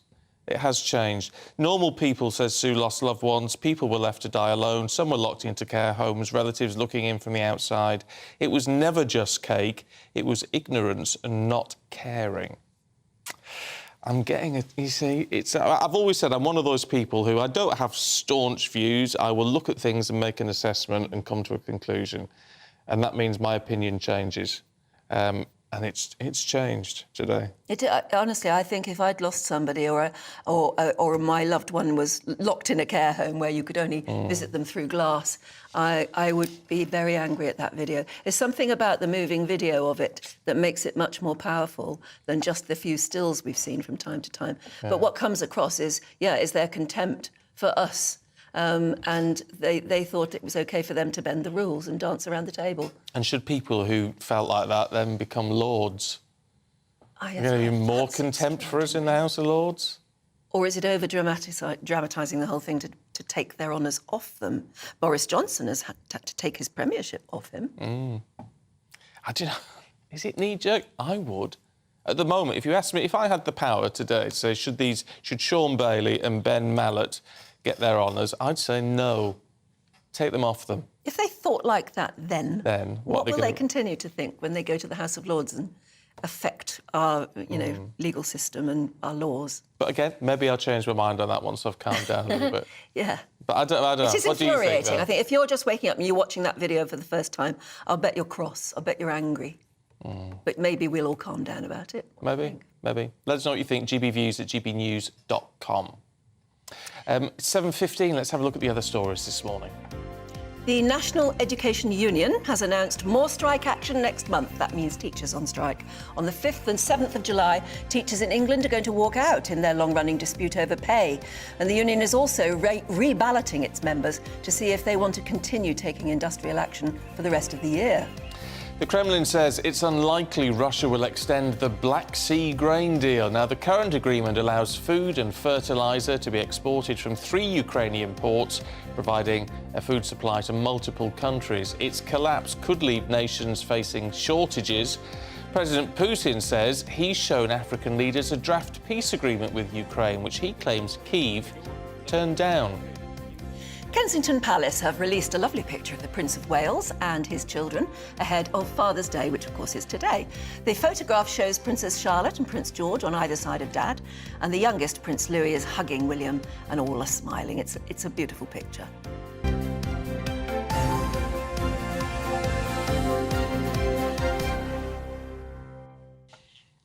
On Father's Day, Robert says, my dad passed away a few years ago, so it's always a cup of drink with his picture on for me on Father's Day ever since, which is a nice to remember. Sean had a very bad experience with his dad. I can understand. He's saying, so I won't celebrate today. Well, yeah, totally. There are some awful that. dads out there, Sean. I'm sorry, yours was. Yeah. But there are, most of us are, most of us are blessed with a good dad. Yeah, so if you've got a great father, tell us about him. And do you still try and please him? Do you still try and make him proud of you? Yeah. Even if he's no longer with us? Sometimes you still do things for your dad. Yeah, there's nothing... And I'll tell you what I like, because mums are very often very cuddly and nice, and dads a bit less so. And I love the fact, and it happened, what I remember is when I went to university and was dropped off that first day, is I remember my dad giving me a hug as he left. That's lovely. And it really stuck with me. And now every time I see him, or every time we part, I get a cuddle. Yes, I think it's important to make that... And I'm filling up at the thought of it. It it's means very the world to me. Oh, it is. It makes the world to me. Yeah, and a lot of people are, I suppose, is it a British thing? A lot of people are reluctant, slightly reticent about cuddling Dad. But if you break that reticence once, then you go on doing it after that, and those are the things you remember. More than presents. I was going to say, what do you give your dad on Father's Day? It's very difficult to buy Dad's Father's Day gifts. Yeah. My dad always wanted a bottle of Old Spice, which he got for all of us. Yeah, so he had tons of Old Spice. And I remember one year I made a big mistake. I didn't realise that we'd been watching a film together on the television. It was Bambi, the Disney movie. And he was a great fan of art and the ability to sketch and things like that. And he said he thought Bambi was one of the best-made Disney films ever, and he actually explained why. And I remember thinking, as soon as Disney started releasing those films on video, because for years they wouldn't. No. As soon as they released Bambi, I bought Dad a very expensive video of Bambi, which they were then, and I gave it to him on Father's Day, and he opened the present and he said, why have you given me Bambi? He didn't remember, something that I'd treasured, this wonderful conversation we'd had about Bambi. He said, why have you bought me Bambi? So I got that slightly wrong. Isn't it funny, though, how things that you'd... I mean, the first time I ever went to number 10 Downing Street, I was invited to go along, and I got a bowl of hyacinths delivered. I lived in London at the time, and these hyacinths arrived, and we love hyacinths in the family. Grandma always had hyacinths. And these blue hyacinths arrived from Dad. Dad had chosen them, Dad had ordered them, and I don't know why he decided to send me that, but... He was proud of you, that's why, because you'd gone to number 10. It was, again, that really struck me to the point that I actually have blue hyacinths tattooed on my arm here because of that. Yeah. Well, isn't it? That's because he was proud of you, so you made him proud. Oh. Isn't that lovely? You know, I'm sorry, Sean, that you had an awful dad. If you've got a good dad, it changes everything, actually. Hopefully a good dad builds a man, doesn't it? Yeah. Anyway, let us know if you've got a story a bit like his there. A really nice story about Dad. Maybe in some way you made your dad proud. I'd love to hear that story. Yeah. And I don't know if I made my dad proud with a tattoo. He hates tattoos. There you go. Has he seen it? Me. Oh, yeah. And have you told him why? No, I don't think I have, actually. Well, maybe he knows now. Yeah, maybe. Anyway, it is Father's Day. Yeah. And campaigners are calling for statutory paternity leave to be tripled to 6 weeks at full pay. They say this will help parents and also reduce the gender pay gap. Yeah, now you're going to have a view on that. Should fathers get 6 weeks paternity leave? Almost half of new fathers say they can't afford to take time off, even if they are entitled to it. Well, let's talk to a dad and secondary school teacher, Dominic Griffiths. Good morning to you, Dominic. What do you make of this? Is this a sensible idea? Absolutely. I think it's a really good idea. And I think it would be a brilliant move. And it's something that's really needed.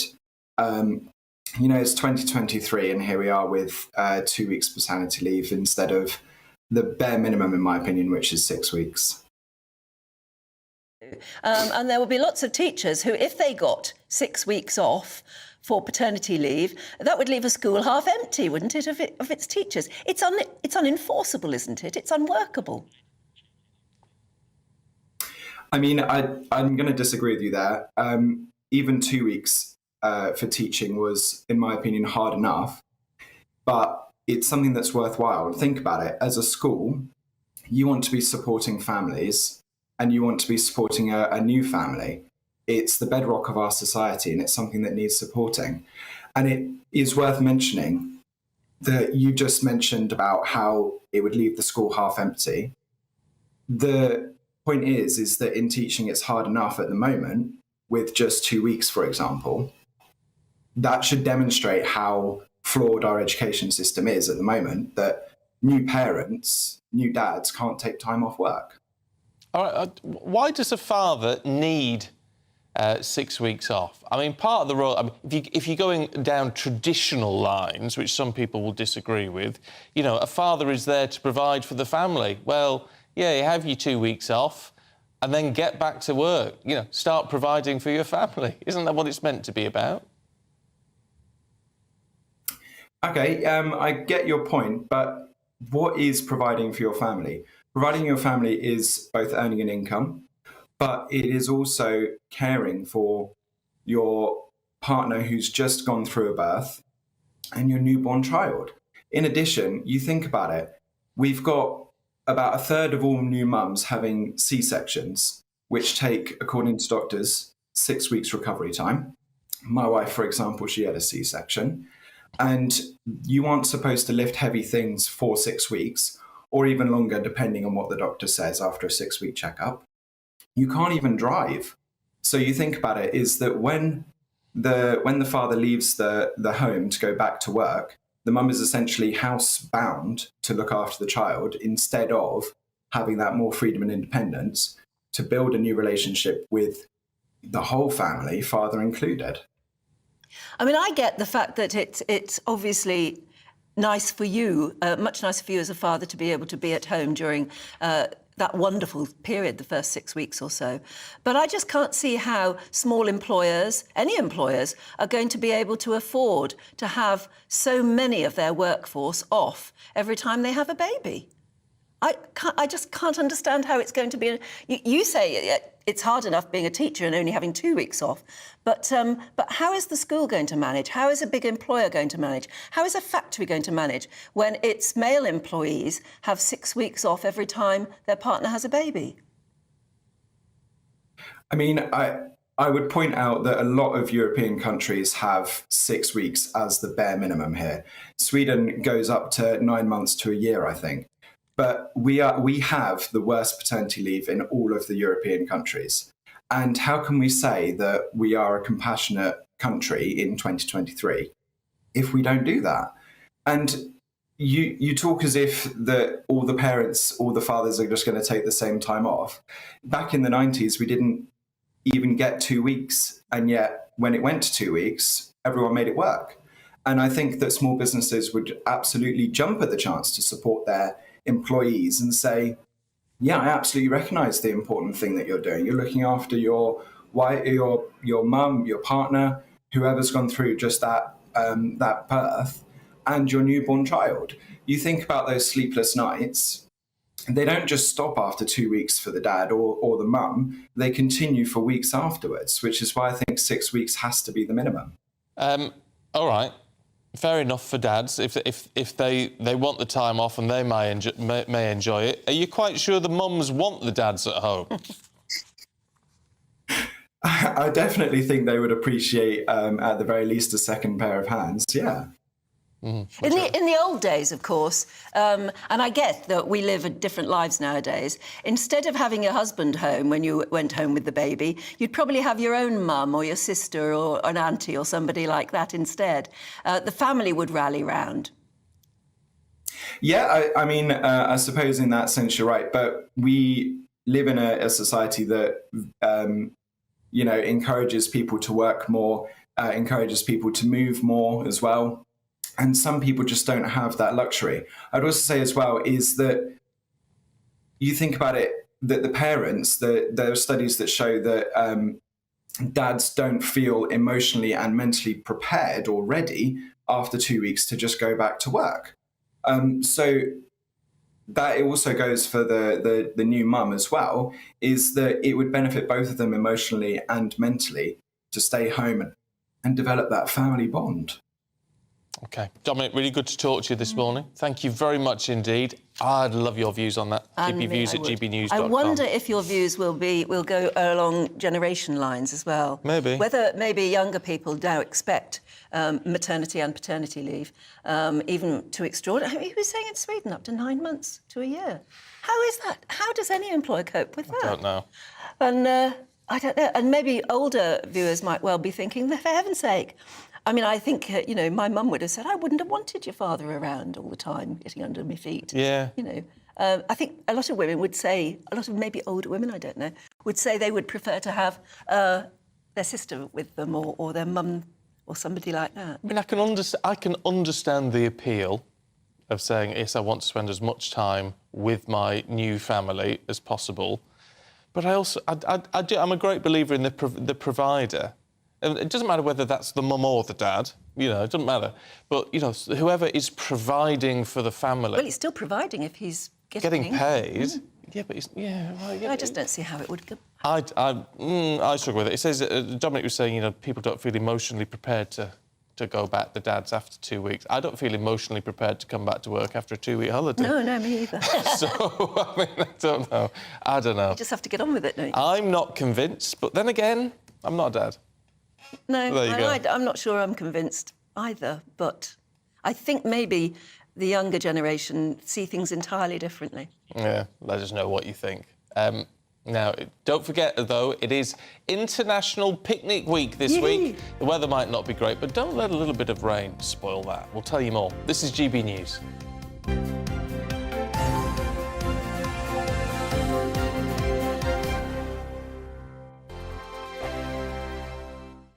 First and foremost, I am a GB News fan, and I was before I was working here. Just love the fact that we're asking the questions that a lot of establishment media won't ask. With a bit of a twist, we not only want to inform you, but we want to keep you entertained. It's worth the drive because you get in and the team's all ready and waiting, they're itching to go, and it's a proper little family. GB News is the people's channel. It's the audience that makes the programme sing. We're giving our viewers and our listeners a voice. I see the thousands of your letters, tweets, emails, you name it, coming in. Britain is broken. How on earth did we get into this mess? But more importantly, how do we get out of it? The establishment had their chance. Now we're here to represent you. It's time for something different.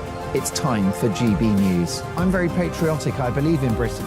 Our best days lie ahead. Britain's watching. Britain's watching. Join us here on GB News. The People's Channel. Britain's news channel.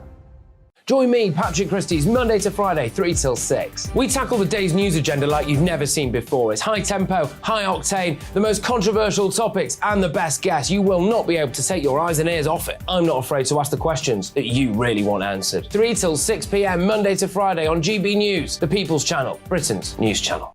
I'm Andrew Doyle. Join me at 7 o'clock every Sunday night for Free Speech Nation, the show where I tackle the week's biggest stories in politics and current affairs with the help of my 2 comedian panellists and a variety of special guests. Free Speech Nation, Sunday nights from 7 on GB News, the People's Channel, Britain's news channel. GB News has its own late-night paper preview show, Headliners, where comedians take you through the next day's top news stories. You don't have to bother reading the newspaper, we've got it covered for you. Headliners, every night at 11 p.m, and repeated every morning at 5 a.m. We won't send you to sleep like some of the other paper review shows out there. GB News, the People's Channel, Britain's news channel. Join me, Camilla Tominey, on Sunday mornings from 9:30, taking the politicians to task and breaking out of SW1 to see how their decisions are affecting you across the UK. Bursting the Westminster bubble every Sunday morning, only on GB News, the People's Channel. Britain's watching. every Sunday from 11. Join Michael Portillo. There'll be topical discussion, looking at the week before and the week to come. So kick back and relax at 11 a.m. on Sundays on GB News with me, Michael Portillo. GB News, the People's Channel, Britain's news channel. What you get for breakfast is something that, if we do our jobs right, you will wake up to news that you didn't know the night before. It's a conversation. It's not just me and Eamon. We want to get to know you, and we want you to get to know us. From 6, it's Breakfast with Eamon and Isabel. Monday to Thursdays on GB News. Britain's news channel. Hi, I'm Dan Wootton. You can watch me live on GB News Monday to Thursday from 9 p.m. And did you know that you can also watch and listen live on our website, gbnews.com. You'll always be up to date on the latest breaking news, as well as enjoying the best stories, opinions and shows. You can even join the debate under our live player as you're watching. So head straight to gbnews.com on TV, radio and online. GB News, Britain's news channel.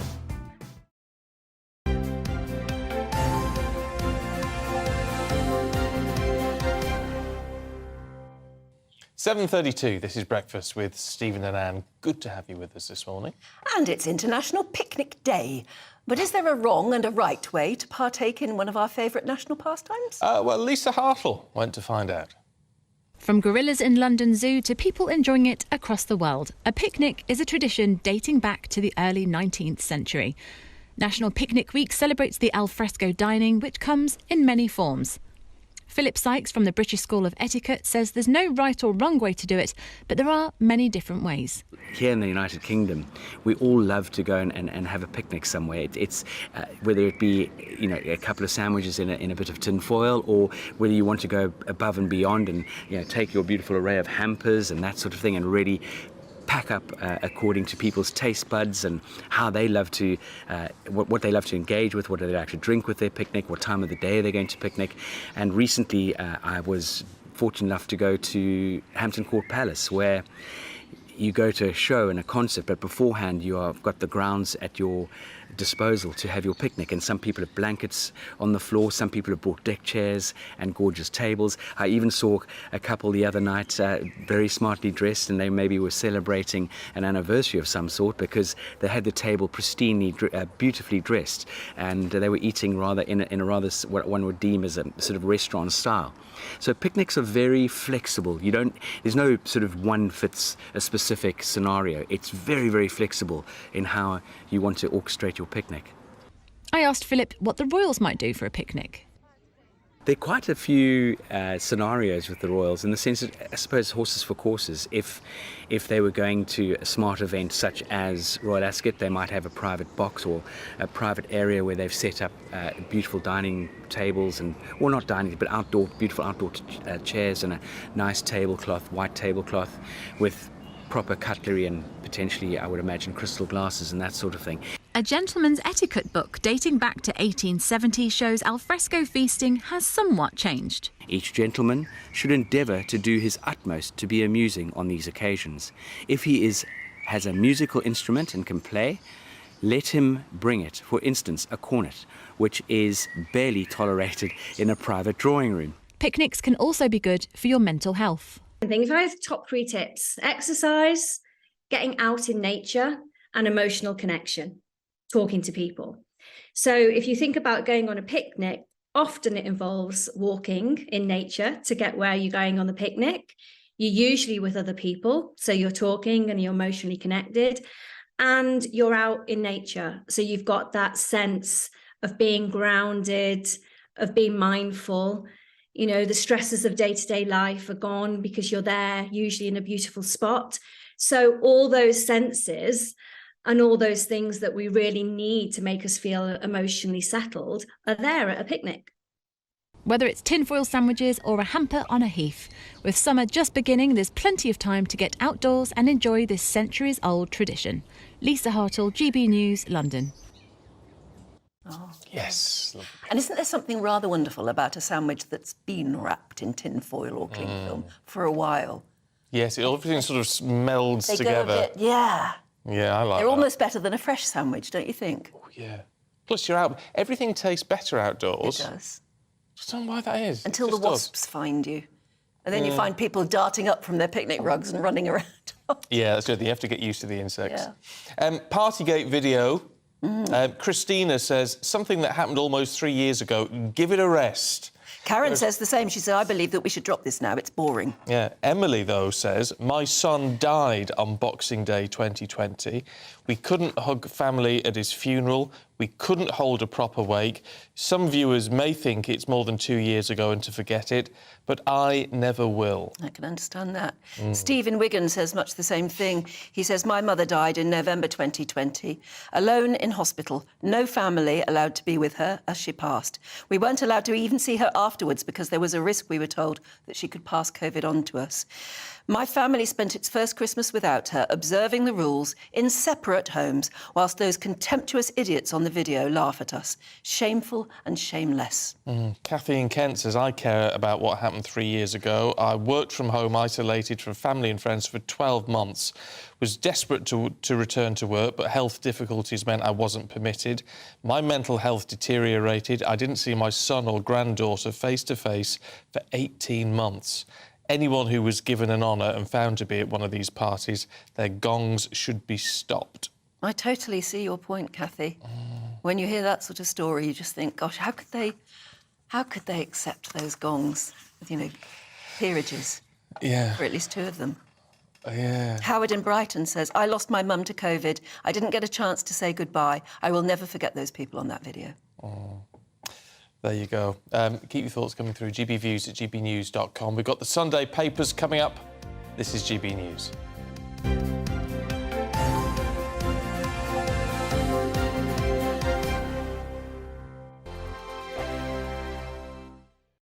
Like all families, we have arguments every now and then, but actually we agree on what the mission of GB News is, and that's the most fundamentally important thing. GB News provides the kind of platform that lets all voices be heard. We don't hold back. We're free to say what we really think. Just because some people who live in a tiny little Westminster bubble think that their particular story is important, that's not the most important story for me. And often they will be difficult stories that you won't find on the establishment media. Because what people think in the north of England may be very different to what they're thinking in the home counties. We're going to carry on telling the world what life is really like for households up and down the UK. We love to be in your car, in your kitchen as you're having your breakfast. Whatever you're doing, you are part of the show. If it matters to you, it matters to us. Britain's watching. Britain's watching. Britain's watching. We're proud to be GB News, the People's Channel. Britain's news channel. Monday to Thursday, 9 p.m. till 11 p.m. Join me, Dan Wootton. I'll bring you the sharpest takes and hottest debates. Do you not believe in prison? I don't believe in prisons. I'm completely stunned. I guarantee you there'll be no spin, no bias, no censorship. I actually was personally quite offended by it. And no reason to go to bed. So I guess they've always been quite woke. That's Dan Wootton tonight on TV, radio and online. Monday to Thursday from 9 p.m. till 11 p.m. on GB News. The People's Channel. Britain's news channel. Nightmare commute. Kick it up a gear with me, Patrick Christie's, at drive time, 3 till 6 p.m, Monday to Friday on GB News Radio. You can listen online and on DAB+, on the smart speaker app and on the GB News app. And if you've got an Alexa, all you have to say is, Alexa, play GB News. We're also on TuneIn and the Radio Player apps. From the school run to rush hour, get revved up with me, Patrick Christie's, on GB News and GB News Radio. The Jubes and Kerr, we tackle the issues of the day with real, robust debate, both sides of the fence, battling it out with me in the middle with my forthright opinions and views. And often really interesting things happen because you start with a position and then by the end of the debate you find actually, well, I might not have thought about that one. What we need in this country is 2 new political parties. You should maybe think about doing a 2024 calendar. I'm Michelle Dewberry and I'm keeping you company right through until 7 o'clock this evening. GB News, the People's Channel, Britain's watching. Westminster is going around in ever-decreasing circles, followed by the media. Britain is broken. How on earth did we get into this mess? But more importantly, how do we get out of it? Join me at 7 p.m, Mondays to Thursdays on Farage, here on GB News. We will have open, rational debate. We've got to work out how Britain moves forward from this. Join us here on GB News, the People's Channel. Britain is watching. You've probably seen politicians interviewed 1,000 times, but we do it differently. We find out who they really are, we don't shout, we chat, and hopefully we bring a bit of light, not just heat. Did you know Kate Moss? Apparently. Do you have a pair of jeans or a pair of jeans? No, of course I don't. What would I do with them? My friends are like, oh my God, what's she doing now? Join me every Sunday at 6 for Gloria Meets, only on GB News, the People's Channel, Britain's news channel.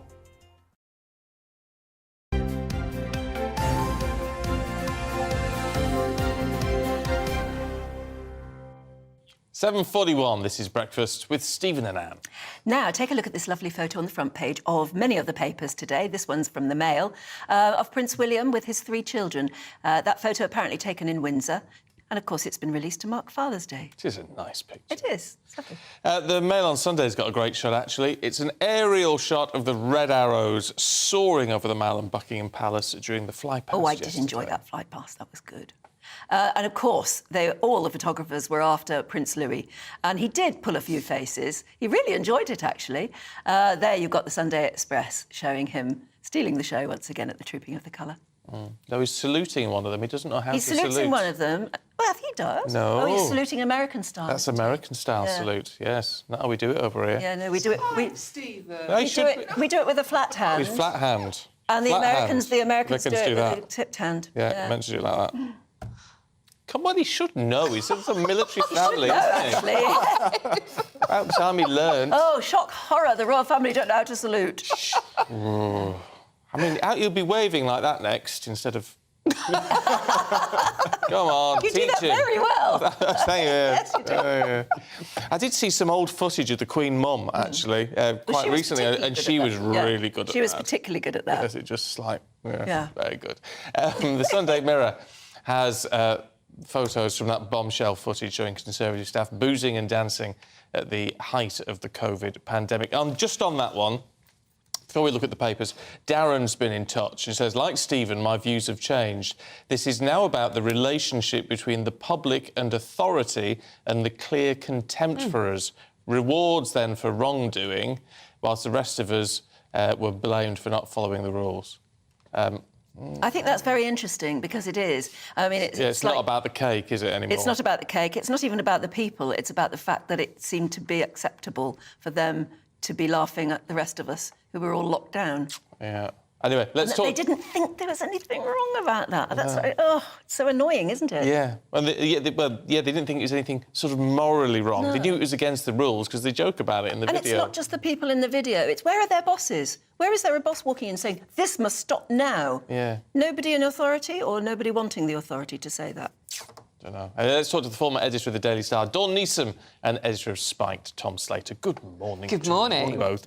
There's a lot of focus on the Tories. Let's have a look at Labour, should we? Sun on Sunday. Oh, this will get people going. Explain all, Tom. So Ed Miliband, who obviously is kind of Labour's environmental shadow minister, has to say he's been caught is a little bit unfair. Some footage has been unearthed of him from a few years ago praising Extinction Rebellion, saying that their actions were exciting, should be sustained, that they'd completely, moved the Overton window on green issues. Now, this is obviously quite embarrassing for Labour, given the fact that they're trying to kind of do two things at the same time. We've had Keir Starmer, who has also praised Extinction Rebellion in the not too distant past, but has since tried to sound more bullish on this, tried to say he doesn't support what they're doing, that they should stop blocking ordinary people's lives and so on.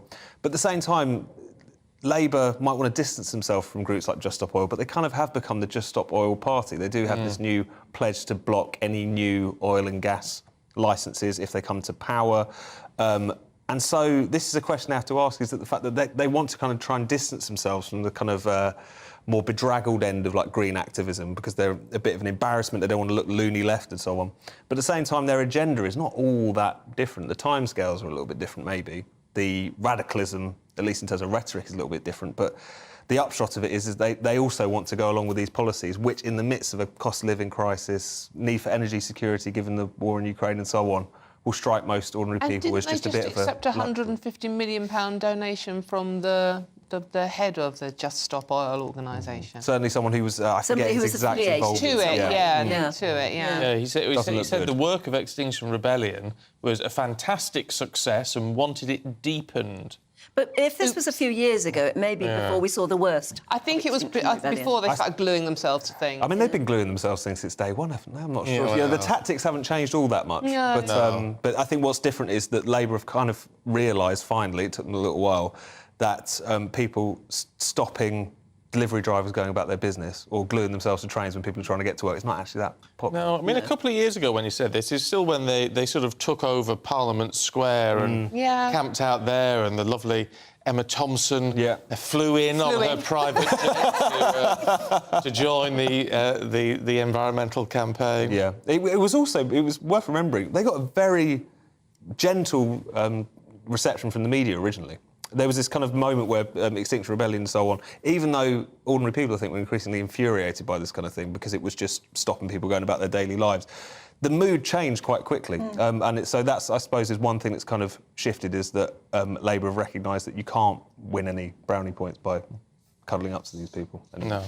The thing is with politics, it's like you were saying just now, Stephen, and going back to the Partygate video that we've all seen, and it is shocking. It's the arrogance and the contempt with which they treat us. And hypocrisy. Yeah. I mean, hypocrisy seems to be riddled. Absolutely. It's the main policy for every single party at the moment. It's so out of touch with what people are thinking and feeling. And there's no... Mind you, we're all thinking and feeling nice things about the fly pass yesterday. Yeah, should we talk about something lovely? Nice, This is, surprisingly, not on many of the front pages, which it was like the Mirror and the people in the Sunday Express have got pictures of Louis. But, you know, it was a big event. I mean, London was brought to a standstill. There were 70 aircraft, you know, that magnificent picture of the Red Arrows, you know, the slimmed-down royal family on the balcony. You know, it's King Charles's first trooping of the colour ceremony. He was the first monarch since his mum in 1986 to ride a horse through it. And it was actually really good. And, you know, the kids were brilliant. And as you said, Anne, earlier on, they've all focused on little Louis, haven't they, pulling those faces. And his saluting, which I thought was very cute. He is only 5, Stephen. Get it right. And did he get the Superman thing right, though? Did he do that right? Oh, that was nice. He did a little Superman thing. That was very good, Yeah, you OK with that one? You're happy with that one? Yeah, he punched the air. It's a feel-good factor. But then again, there are people that, we're paying for the royal family, we shouldn't have them, no. But, I mean, come on, cut them some slack. Come on, tell me what you thought of Camilla's outfit. Oh, I heard what you said. I thought... Because she's the Colonel-in-Chief of a regiment or two, and she is Queen. So apparently she wanted something that would reflect that, and she wore what we came to the conclusion looked like a jacket that she'd borrowed off one of the Chelsea pensioners. Yeah, it is. Did you agree? Well, I mean, try and find a picture possibly a little bit, but I think you're both being a bit mean. No, I'm not. No, Anne's being mean. I'm not. You're having a go at a 5-year-old. No, I'm just having a go at... No, I think it looks great. I think it looks great. It does look like a Chelsea pensioner outfit, but I think she looks great. I'm quite happy to say that most of Camilla's outfits I think are terrific. I think she's amazing for her age. She really has done so well since she became more prominent. But this one, a no for me. No, I thought Kate looked amazing. I mean, head to toe green, hence the green. She looked stunning, and it's just all about the kids. It's just a feel-good factor. Can we have some feel-good factors? Yes. Yeah. And none of the soldiers fainted, and they were all impeccable, weren't they? And the weather held. Yes. The weather held. Yeah, I mean, you know, compared to the coronation where it rained all day, we actually saw a brilliant fly past and crowds I also think watching Kate and Camilla sitting there, watching all of the marching going on in Horse Guards, they don't have as good a view as we do, because one of the most brilliant things about watching that happen is to see the aerial view, to see how impeccably they do it. But I think from Kate and Camilla's point of view, all they were getting was dust in their faces and, you know, just straight on. And then having to keep standing up and sitting down, as different colours went past. I tell you what an incredible moment for those taking part. And it was led by somebody I know. Oh. Captain... What, the whole thing? Yes, Captain Jonathan Leonard, who is a lovely fella, and his sister actually is Kimberly Leonard, who's a broadcaster where I used to work. Oh, who's one of my very closest friends. She's lovely. Kimberly's lovely. Yeah, It's her brother led that yesterday. Well, he must be rather young to have led He's the whole quite, yeah, he's a little older way. He's 33, 34, something like that. That's very young. Wow. He done well. Very impressive. He's Adj for the Welsh Guards. Wow. Yeah, 1,400 troops, 200 horses. We do this thing well. We don't do we? it well. And the horses were superb. Yes. OK, let's have a look, Tom, at the Sunday Telegraph, should we? A bit of COVID, the inquiry. Yes, so it's been criticised for essentially pushing out lockdown sceptics, for limiting the kind of range of debate that's going on in the inquiry to certain issues. So you've had prominent lockdown sceptics, people like Sir Tom Jefferson, not Sir, as well as people like Carol Sikora, the oncologist, used to work at the World Health Organization. Two people who were quite prominent throughout the whole COVID inquiry, throughout the whole COVID pandemic, who criticising the lockdowns, asking for the evidence base, talking about what could be the unforeseen circumstances, and yet they're saying they've been snubbed. Also, kind of analysis of what the materials that have been put before the COVID inquiry by the Institute of Economic Affairs has made this point as well. And I think it would be a huge, missed opportunity is a light way to put it, if this wasn't put at front and centre in this particular inquiry, because we have had pandemics before, we haven't had lockdowns before. There are people who will say that that's justified. There will people who say that the ends justified the means. But given the fact this was the most significant infringement on our civil liberties, not just in peacetime, but ever, people have worked up. Because, you know, in terms of not being able to even leave your house unless you had an excuse, completely flipping the usual standard on its head, which is you should be free unless the law tells you you can't do something. All of this is really significant, and also because of the fact that as the years and months roll on, as people start to look at how different countries fared, the fact that Sweden, which shunned hard lockdowns, is coming out actually quite well in terms of excess and plus deaths. they had an inquiry within 6 months. That's and the got other the results. So We've got to wait 3 years? Well, this is the thing. I think not only do we have an inquiry which seems to be limiting what could be said about this, which I think is very alarming, it's also the fact that it's going to run on for so long, and yet it feels like the conclusions have already been written, and that I don't think is in anyone's interest. Do these inquiries actually achieve anything? I was saying this last hour, was it? They cost millions of pounds. And by the time most of them are concluded as well, everything's moved on so much that what you discover from what happened in the past is no longer relevant in any case. And that's the thing. It's not even that they're a waste of time. I think they actually can be quite cynical, because you have an inquiry set up, you make the terms of reference so wide, and the potential for it going on for months and months and years, and so you get to a point where the government that set it up is about 2 governments ago by the time it reports. And there's another pandemic happening. And then there's another pandemic. The heat's been taken out of the issue. No one's being held to account. So I think it can be an activity in actually passing the buck rather than actually being held accountable. Yeah. Things like that need to be looked at. I think I'd rather a few million quid went to end the strikes or something. Absolutely. It'd take more than that. Tom Slater, Dawn Neeson, you've been marvellous, can I say? Oh, you got that right. Well done. Did I? Yes, you got that right. We'll see you in the next hour. Look forward to that. Still ahead, though. Partygate rumbles on, and Sue Gray is under fire, and there's another by-election on the cards. There's lots of political news going on. We'll bring you it all. This is Breakfast on GB News. Good morning, my name's Rachel Ayres and welcome to your latest GB News weather forecast brought to you by the Met Office. So it was quite an unsettled first half of the weekend and not much is going to change through today. This is all due to this area of low pressure we have centred out to the west of the UK, which is bringing up occluded fronts from the southwest, and these have been a focus for thunderstorms and heavy showers. So throughout today, it's going to be pretty unsettled with various heavy showers and thunderstorms across the UK. And we do have 2 yellow thunderstorm warnings in force across many parts of England, Wales and Northern Ireland. So do keep an eye on the weather forecast if you are out and about today. These showers will be a bit hit and miss though, so just because you're in a warning area doesn't mean you are guaranteed to see a thunderstorm. Outside of the showers, though, there will be some brighter spells, and it's in this brightness that we will see the highest temperatures today. But showers really get going as we go into this evening and overnight, pushing up from the south, and these will be quite heavy showers that could form into longer, thundery spells of rain, bringing frequent lightning, hail and strong winds at times. Now, this cloud and rain does mean we're in for another warm and humid night tonight as we go into the start of Monday. That rain will start to clear away from northern Scotland during Monday morning, leaving some brighter skies further south to start the new working week. But we will soon see some showers developing by around mid to late morning. So the thunderstorms may be back again on Monday. And temperature-wise as well, it'll be a similar day on Monday with highs of around 25 to maybe even locally 26. Not much is set to change though as we go through the new week, though we might see showers become a little more muted as we get to Wednesday, and temperatures remaining fairly similar as well with highs of 24 to 25.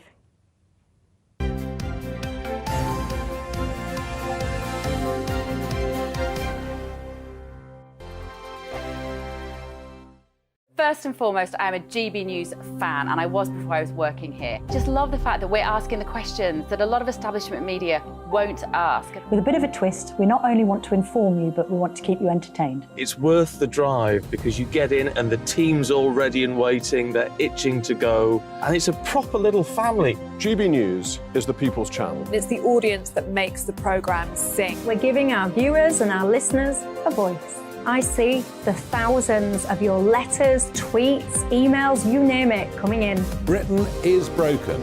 How on earth did we get into this mess? But more importantly, how do we get out of it? The establishment had their chance. Now we're here to represent you. It's time for something different.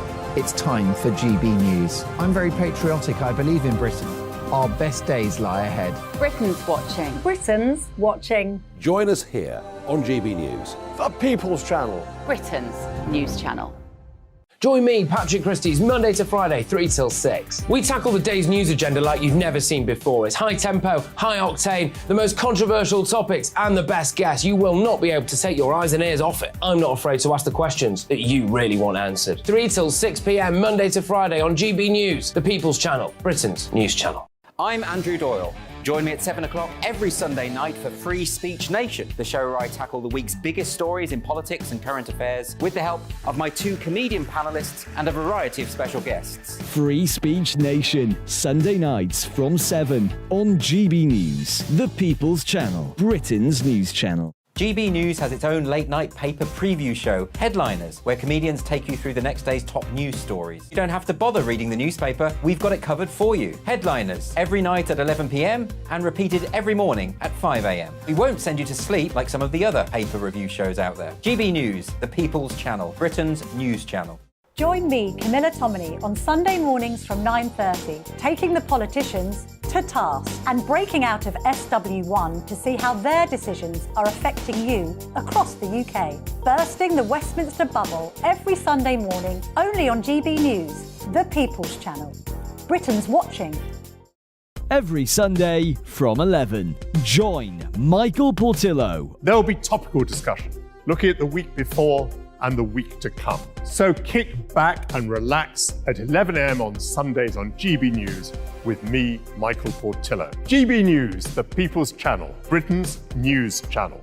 What you get for breakfast is something that, if we do our jobs right, you will wake up to news that you didn't know the night before. It's a conversation. It's not just me and Eamon. We want to get to know you, and we want you to get to know us. From 6, it's Breakfast with Eamon and Isabel. Monday to Thursdays on GB News, Britain's news channel. Hi, I'm Dan Wootton. You can watch me live on GB News Monday to Thursday from 9 p.m. And did you know that you can also watch and listen live on our website, gbnews.com? You'll always be up to date on the latest breaking news, as well as enjoying the best stories, opinions and shows. You can even join the debate under our live player as you're watching. So head straight to gbnews.com on TV, radio and online. GB News, Britain's news channel.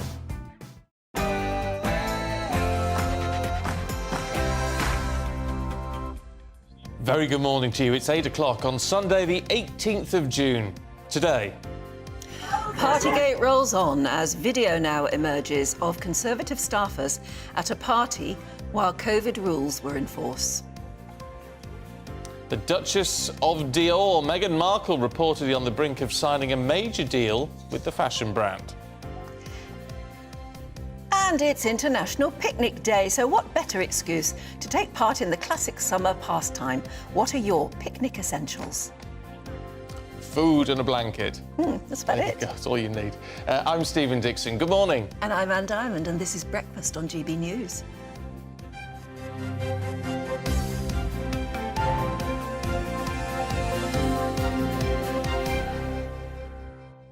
Happy Father's Day. Happy Father's Day. We've had some lovely messages, actually, because we said right at the beginning, didn't we? It's not, even if your father's gone, You still think of you him still on think Father's of Day? him. Terry's been in touch, said, my dearest dad died when I was 9 years old. I'm 51 now, and I miss him so much. He taught me about how to have a good time, enjoy your job, wear nice clothes, but most of all, love. Yeah. Oh, Tracy has sent in a lovely message. I don't know whether I'm going to get through this without blubbing, so you'll have to take over. She says, I spent 12 days in intensive care in January, 9 of which were in a coma. I had many hallucinations. However, something happened which I'm convinced was real. My dad came and sat on my bed, telling me to stay here, in this world, with my husband and children. It wasn't time to join him yet. He died in 2009, and so I stayed here. I had a lovely dad, and he is still watching over me. It's lovely. Do you know what? The whole ghost or spirit thing, I don't totally know what I think about this, but things like this, I cannot believe that it's not true. Actually, something tells me. I had a very similar experience. I was going through hell at the time. It was just in the early days of my divorce, which was ghastly. And I was really upset. And it was one of those things, one of those weeks you go through where you can barely get out of bed because you can't see the point. But I was in bed having a nap, and I was really upset. And my father came in and brought me a cup of tea, because that's something he always used to do. He brought me a cup of tea and put it down on my bedside table. And he told me everything would be all right. And then I woke up. So it was obviously a dream, except there was a mug there. Was there? And I don't remember taking a mug of tea with me to bed. So how did it get there? I know, it's just one of those things, isn't it? It was probably, yes, a dream, but I couldn't explain the mug. And then I didn't want to explain the mug. No. Because you'd really rather prefer the dream or whether it happened or not. I think there's things in that. I do. I do. Lovely day to remember your father on Father's Day. It is. And if you're lucky enough to still have your dad like me, give him a hug. Make the most of it. Give him a ring, make him smile. Yeah, won't see mine today. He's at the other end of the country. But to be fair, I've already sent him a message this morning, and he's replied. Oh, good. Saying thanks. Well, there you are. He's busy. He's not one for doing a lot of texting, isn't he, Dad? But I'll give him a bell on the drive home. Yeah. Anyway, I know he'll want to talk about this. Oh, yes. Will my father. New footage has emerged of Conservative Party workers at a Christmas party in 2020, while some pretty strict COVID restrictions were in place. Or at least they were in place for the rest of us. Yeah. The video, taken at the Conservative Party's headquarters, shows people dancing and joking about breaking the rules. Have a look at this and tell us what you think. It's party. Instagram Live. As long as we don't scream that we're like. Well, I'm pretty sure that's impressive, I've got to say. Take that back. Laura? What do you think of this? Laura? That one who just walked past in the braces has just been ennobled. To the House of Lords. Thanks to Boris Johnson. Johnson's list, yeah. Well, don't stream it, so you don't want people to know that we're bending the rules. Oh, someone messaged me about that. Stephen, bending the rules. At the time, I believe they were not rules, they were the law. I think you're probably right, In some Pete, instances, on it that was one. the law, wasn't it? Yeah. Anyway, it's not the only Partygate revelation making news this morning. The Mail on Sunday says leaked WhatsApp messages prove that Tory MP Sir Bernard Jenkin, now he is the most senior Tory on the Privileges Committee that condemned Boris Johnson, also broke COVID rules. Well, joining us now is writer and political commentator David Alrold-Boat. He's with us this morning. Good morning. Good morning. Hello. What's your gut reaction to that video? My gut reaction is that it shows how completely stupid and iniquitous the rules were to be enforced in the first place, and how completely stupid and iniquitous it was that Tories who knew that they were wrong, knew that they were unnecessary, and knew that the rules would have no effect on the lessening of deaths, made the rest of us suffer by them. I think there's a moral cowardice at the heart of all of this, which I must say I've been saying was the case since 2020, that it was very well known that these measures were totally unnecessary and totally ineffectual, and yet they were brought back again and again. People's businesses were destroyed because of it, people's mental health and physical health was destroyed because of it, people's lives were destroyed because of it, and I think, therefore, to see dancing and partying at a time when possibly people's last Christmases were not being spent with their loved ones because they were made by force of law not to be, is sickening. What should happen as a result of all of this? I mean, you know, whether there have been fines and things imposed on these people, I don't know, because clearly the Mirror has released this footage now. They've clearly had it for a long time. But, I mean, what does strike you is Sean Bailey, who's not pictured in that video but is in some of the group pictures, he was there. He's been ennobled. Ben Mallet, who we see, is I think I'm right in saying he's been ennobled. No, he got an OBE. Oh, he's got an OBE. He ran the mayoral campaign for Sean Bailey, which was not a notable success. No, it wasn't. So he's had an OBE. Should those be allowed to continue? It's a difficult question about retrospectively stripping honours, particularly when they had the reason for those honours occurred after this footage was taken. I mean, how far back in someone's past do you go and say, well, you did that thing years ago, and then your subsequent success shouldn't be regarded as a consequence? Yeah, so, no, I don't think it should be. Sean Bailey's mayoral campaign was after this took place. Mr Mallet received his OB for political service that took place after this.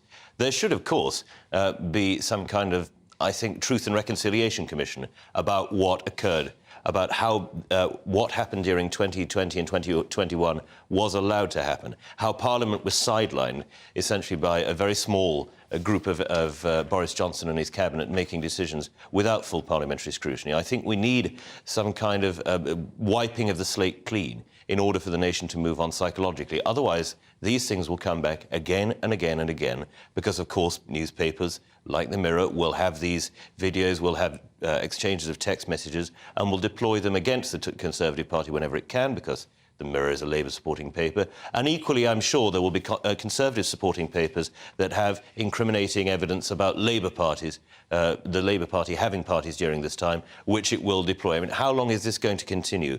I think there is a psychological scar down the whole of the nation about what occurred in those first 2 years, and particularly that awful third lockdown from Christmas until April of 2020 to 2021. And at some point, we had to say, right, this is the end of it. Just as after every conflict, you have to say, beyond this, we will not pursue it because it will be otherwise totally damaging. But this is different, isn't it? In a sense, I mean, from a personal level, whereas I've thought it's been a lot of fuss about a bit of cake. This as now where's that great message from someone? But it's about the relationship between. Oh, that's the one, Darren. Yeah. Who says, like me, his views have changed. This is now about the relationship between the public and authority and the clear contempt for us. I think that comes across. Yeah, I think contempt is the word. But I don't think that this is anything new. One was able to see it throughout. Well, I didn't. I didn't. I thought we were doing the right thing. I think we would probably all applaud your idea of either a Truth and Reconciliation Commission or somebody somewhere saying we've got to draw a line under this. But if you lost a loved one whom you weren't even allowed to go and visit in hospital, whilst those people were partying, I don't see how you can get ever past. Well, you'll feel totally and utterly as though you've been taken as a mug by the people who set the laws under which you must live and abide. And I think, therefore, that it's going to be extremely difficult, but we must do it. Either we allow this to repeat and repeat, and it becomes some great national scandal. There's going to be more photographs, there's probably more videos. Yeah, of course there are going to be. And that's why I say there must at some point be a time when, as a nation, we decide that it was traumatic and it was dreadful. But do we wish this to define us psychologically as a nation for the next, I don't know, decade, 2 decades, 3 decades? No. Or do we decide that it was dreadful? And many people did things at the time out of good intentions that we later learned totally unnecessary. For instance, the rule of 6 and most of the social distancing rules that were in place. I don't know if you remember the absurdity of one-way systems around petrol stations and supermarkets, as though that could have any impact whatsoever on the transmission of an airborne virus like this. Or, for instance, sitting in a pub and having to wear a mask to go between your table and the loo. But while you're sitting at your table, of course, COVID doesn't transmit. There were so many obvious inanities and idiocies that at some point I think we must say, for our own sanity as a nation, that's enough. We just put it away. Nobody's said sorry. have they? Well, who is to say sorry and to whom and about what? Well, Well, this lot for a kick-off. Yeah. I mean, I have to Would say, it help yeah. if they said sorry? The problem that I have with this, and these are predominantly young people, as they often are in Parliament, right? But these people, not all of them, but the vast majority of them will still be working in Parliament. They'll still be having influence on how we lead our lives, and there they are, frankly, taking the mickey out of it. Oh, I do understand the anger, and I share the anger, as I said at the top of the segment. And if it would help for them to give a public apology, I'm sure they would. But the problem is then, well, do you expect every one of the 649 MPs who were in Parliament at the time, a very few of whom did anything to say that these measures were unnecessary to apologise? No. With notable exceptions like Sir Charles Walker and Sir Graham Brady, most MPs just went along with this for a quiet life. Yeah, well, yes, because I think there's still a debate. And they are the legislators. But there's still a debate. There is. You've got your view on whether it was necessary. That's not a settled matter. Well, by and large, it is, given that Sweden had the lowest excess deaths in the world. It isn't a settled matter. The scientists are still sticking to what they say, and I have to say, I wouldn't have been comfortable just mingling and mixing as normal. But what is evidenced, though, and what you can get angry about because of the evidence, is that video. Yes. Is what was going on. We know that there was contempt, open contempt for the rest of us who were having to follow the rules, whether or not the rules were right. And I just feel at the end of it that nobody has stood up, and maybe it's Boris Johnson who should have ages ago.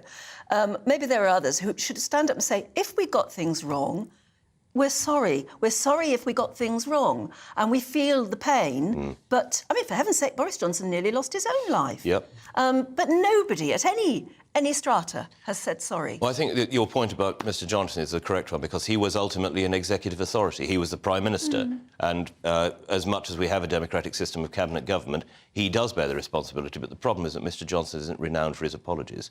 And so he will, I suspect, not bother doing so, because he wouldn't think that it's anything he needs to do or that he bears responsibility for. He would say, well, it was a system of cabinet government. I and my colleagues made the best decisions we could. We got them wrong, but that's life. Yeah, I don't think there is a possibility of that, although I agree with you, it would probably be the only thing of sufficient magnitude to bring that chapter to an end in our national history. Yeah, I don't know if it... I'm not convinced it would, really, at this stage. Do you think too much time's passed? I think Boris's position has changed so much that it would carry less weight. What about these people who say, Linda's said, you can't blame this particular party on Boris, the staff were idiots and out of order, but Boris wasn't responsible for this one, which is in its own right a fair point. However, as we've been saying this morning, it is about leadership from the top. And it's the typical example you would use, and it might not be quite right. We say if it had been in the time of Margaret Thatcher, they wouldn't have dared break the rules. No, because there was true moral authority there. Yes, and let's say fair attitude. Yes. Down from the top. Without question. And if you think of, say, in the First World War, when King George V gave up alcohol for the duration and made the whole royal household do so to set an example of restraint and probity. You think of, I mean, many times Margaret Thatcher would lead morally on an issue, even where many of her cabinet didn't think that there was an issue to be led upon. But she had that strength of authority. And I think in his own way, so did Mr Blair. Think of the Iraq War, where there was great dissent within the Labour Party and from some of the Conservative Party, but he believed it was an issue of sufficient stature and weight that he should lead on it. He did this. I think the problem comes back to moral responsibility. Mr Johnson is not someone for whom one could have that sort of respect, and therefore why would his staff or anybody working within his party feel it necessary to follow those rules when he himself, we know, did not? OK. David, good to see you this morning. Thank you very much indeed. Do let us know, actually, what you think about whether there is a way to draw the line and say we have to get beyond this, because otherwise, the debate is going to be inundated months and months hence, isn't it? Drip, drip, drip, with nasty little stories about parties. Yeah, do you know what? I'm slightly torn on that, though, as an idea, because as much as this is being dragged out and we do get the drip, drip, drip effect, I'm glad I've seen this video. Because I would have been on the other... Had this video not come out, I would have been on the other side of the fence still saying, it's just a bit of cake. Lighten up. It is about the contempt. It's about the contempt of these advisors and young people effectively putting themselves above the rest of the population and saying, well, it doesn't apply to us. And to me, the unforgivable thing is that clearly was the prevailing attitude inside CCHQ, because where were the bosses walking in and shutting it down? Yeah. They weren't there. Got the little party lights, table covered in food. Party hats on. Clearly drunk, at least a couple of them. Yeah. Clashing into that table. And, we're bending the rules. Don't stream this video. And honestly, I think every single one of those people in that video and in the picture, there's a group picture of them all lying on the floor in a huddle, including with Sean Bailey, who's a regular on this channel. Need to get him on. If he's not answering his phone, keep ringing it, please, producers. And they're all raising their glasses, having a cheer. Should these people have any sort of power over us now, or still be working in Westminster? I honestly wonder. Or at least not without stepping forward in front of a camera and apologising profusely.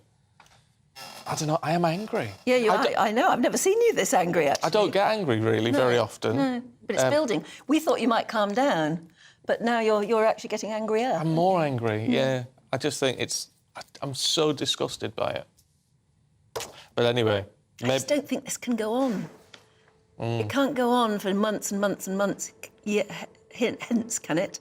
More and more nasty little stories about nasty little parties and people being hypocritical. Let us know what you think. Are you with Angela, who says it's never just been about cake? People were dying alone, we couldn't see our families, and for the record, I missed 2 birthdays because of lockdown. Or are you with Karen, who says, I believe we should drop this now, it's boring? Let us know. gbviews@gbnews.com. Let's move on to something else that might make you seethe. I don't know, it depends whether you're a fan of Meghan and Harry or not. Because we're told this morning that Meghan might be signing a major deal with the fashion and fragrance company Dior, as people close to her are in a mission to reinvent her. Yes, and on a different line, Jane McDonald could be replacing Philip Schofield on Dancing on Ice. He's done quite well out of his resignation. Yes, that's she. Shall we join Stephanie Tetchy, who'll be able to tell us more? And she is live in Monaco. Good morning, Stephen and Anne. Good morning. Tell us first about this big deal with Dior, because why would Dior be interested in Meghan if others are considering her a slightly tainted brand? Well, Dior like to take risk. It was only last month they announced the world's biggest fragrance deal with Johnny Depp for £20 million. And someone like Johnny Depp, he's had all his court case drama with Amber Heard, and Dior refused to let Johnny Depp go. While most people dropped him, they said they'll stick with him. And I think with Meghan, they just know that she's a talked about person, both good or bad. And they know by associating themselves with Meghan, they know that the brand will in itself be talked about because of that close association. Obviously, this week, we've learned about Spotify dropping their deal with Meghan. So for her talent agency, William Morris Endeavour, they've known for weeks, actually, Stephen and Anne, that Spotify were going to drop Meghan. So they know by releasing this story now, it kind of downplays all the negative press Meghan has had. And I have to admit, I think she's actually onto a winner with this project because, look, Spotify didn't work. Her Netflix drama didn't work with Netflix called Pearl. But with a fragrance, she's just the face of the fragrance. So in that sense, Meghan knows how to act. She's a beautiful woman. So this is one campaign, actually, I think that Meghan can actually be successful with. Yeah, the perfume's not going to fly off the shelves in Britain, though, is it? No, I think it's definitely going to be a perfume fail. But I think what's going to happen, what we're going to see is she's going to do a promo run of interviews. So in direct, she's just going to be making the brand successful either way. Because sometimes it's all about just mentioning the brand in an interview. She'll do the campaign. She'll look beautiful. So for the campaign, it will be a win. What does all this rebranding of her image say about her marriage? Because the implication is that she's going it alone now. Well, she has to go it alone because, the story's been told. It's come out, reports have come out that Meghan and Harry, they don't want to talk about royal life anymore. They've been there, they've done that. So in terms of rebranding, she can't be focusing on royal life. She cannot be seen to be associated with Harry with all his lawsuits and all his, his bid to get his own back on his family. Right now, it's about building, about Meghan. And Anne and Stephen, we have to talk about money when it comes to both of them. The reason why they left the royal family is to become financially independent. They've done all their stuff where they've sold the book, they've sold the documentary. Now they have to move on to their next exploits. They've got a very hefty lifestyle, which is quite costly. So when you think about these deals, even though it is to keep them in the limelight, it's also for them to make money. Yeah, but I tell you what, isn't it just like that South Park episode, though? You know, embarking on yet another world privacy tour. I think they regret saying that now, because that's what people always use against them. You guys said you want privacy, and now you're courting the press, you're courting all these different brands, but, you know, you can't get privacy and think that you can make money otherwise now. So they're going to have to keep on selling their soul. I hate saying that, but they're going to have to keep on selling their soul to different brands to make a paycheck. And it's a shame, because you think of other royals such as Prince William and Kate, they don't have to worry about such things. All about is about being there for the public, and unfortunately Harry and Meghan have gone down a different road. And I hate saying this, in Hollywood you only get 15 minutes of fame, so for them they have to capitalize on that right now. Yes, and they mix with the big stars who've got the big money as well, don't they? They have to keep up their lavish lifestyle, or what else have they got? You know, they have to pay for security, they have to pay for their mansion, they have to pay for childcare. All these lawsuits that Harry are bringing up against the papers, it's not for free. So eventually it's all going to add up, and we know most couples are always arguing about money, so to be a fly on the wall in their house would be something right now. I know, I read somewhere that they paid something like $17 or $18.5 million for the house in Montecito, but they've got a mortgage of $14.5 million. But how expensive is the house? Can you believe that? A mortgage of $14.5 million. It all adds up. So you think, if, for instance, Dior offer Meghan about £30 million for this deal, that is just about covering their mortgage for a few months. Yeah, blimey, ridiculous, isn't it? Talk about living the high lifestyle. I mean, Steph, you're in Cannes the other week. Now you're in Monte Carlo. Next weekend, you're going to be in Glastonbury. That'll bring you back down to earth. Let's talk Jane. Let's talk Jane McDonald, should we? Yeah, so with Philip Schofield leaving ITV due to his whole drama about having an affair with a Rona, that's left a lot of gap in ITV schedules and who's going to host some of their big awards. When it came to the Soap Awards last week, they enlisted Jane McDonald, who did a fabulous job. And reports are saying in the Mirror today that ITV bosses are saying that Jane McDonald has been lined up to replace Philip in Dancing on Ice, which starts January next year, and she'll be co-presenting alongside Holly Willoughby. So I think she's a safe pair of hands. The public love her. You know, with Philip Schofield, he will be hard to replace. Despite the controversy, he is a great presenter. So I think ITV bosses have had to think of someone that the public will connect with, and also it's the chemistry between Holly and whoever will replace Phil. No, I think she'll work. She's the audience love her, don't they? She goes down very well with ordinary people. She really does. She does, and I think one thing about her, she's had a lot of, you know, unfortunate circumstances recently. She lost her partner, long-term partner recently, and I think by, you know, getting herself back into all these projects, she's been loving it and she's been shining on TV. So I think it'll be a breath of fresh air to see more of Jane McDonald. Yeah, no, she seems like a lovely person. Steph, thank you very much indeed. Good to see you. I'll tell you what, we should try and get Jane on. You know Pete Price, who comes into our papers when he's down in London. Very good mates with Jane McDonald. Well, we should definitely try and get Jane McDonald on. So I need to try and swing that one. Yeah. I'll be having a word. Yeah. I'll be having a word. Anyway, we've got Ada McGee coming up in just a moment with all your sports news. This is Breakfast.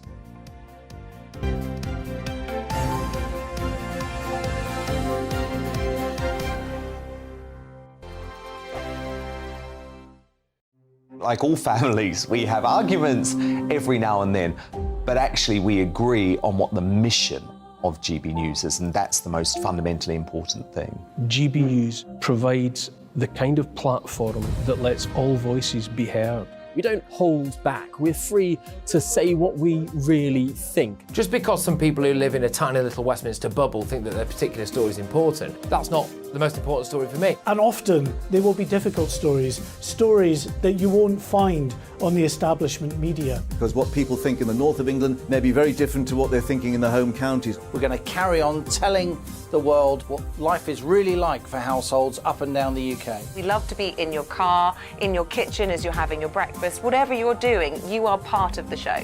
If it matters to you, it matters to us. Britain's watching. Britain's watching. Britain's watching. We're proud to be GB News, The People's Channel. Britain's news channel. Monday to Thursday, 9 p.m. till 11 p.m. Join me, Dan Wootton. I'll bring you the sharpest takes and hottest debates. Do you not believe in prisons? I don't believe in prisons. I'm completely stunned. I guarantee you there'll be no spin, no bias, no censorship. I actually was personally quite offended by it. And no reason to go to bed. So I guess they've always been quite woke. That's Dan Wootton tonight on TV, radio and online. Monday to Thursday from 9 p.m. till 11 p.m. on GB News. The People's Channel. Britain's news channel. Nightmare commute. Kick it up a gear with me, Patrick Christys, at drive time, 3 till 6 p.m, Monday to Friday on GB News Radio. You can listen online and on DAB+, on the smart speaker app and on the GB News app. And if you've got an Alexa, all you have to say is, Alexa, play GB News. We're also on TuneIn and the Radio Player apps. From the school run to rush hour, get revved up with me, Patrick Christys, on GB News and GB News Radio. So Jubes and Kerr, we tackle the issues of the day with real robust debate, both sides of the fence, battling it out with me in the middle with my forthright opinions and views. And often really interesting things happen because you start with a position and then by the end of the debate you find actually, well, I might not have thought about that one. What we need in this country is 2 new political parties. You should maybe think about doing a 2024 calendar. I'm Michelle Dewberry and I'm keeping you company right through until 7 o'clock this evening. GB News, the People's Channel, Britain's watching. Westminster is going around in ever-decreasing circles, followed by the media. Britain is broken. How on earth did we get into this mess? But more importantly, how do we get out of it? Join me at 7 p.m, Mondays to Thursdays on Farage, here on GB News. We will have open, rational debate. We've got to work out how Britain moves forward from this. Join us here on GB News, the People's Channel. Britain is watching. You've probably seen politicians interviewed 1,000 times, but we do it differently. We find out who they really are, we don't shout, we chat, and hopefully we bring a bit of light, not just heat. Did you know Kate Moss? Apparently. Do you have a pair of jeans or a pair of jeans? No, of course I don't. What would I do with them? My friends are like, oh my God, what's she doing now? Join me every Sunday at 6 for Gloria Meets, only on GB News, the People's Channel, Britain's news channel.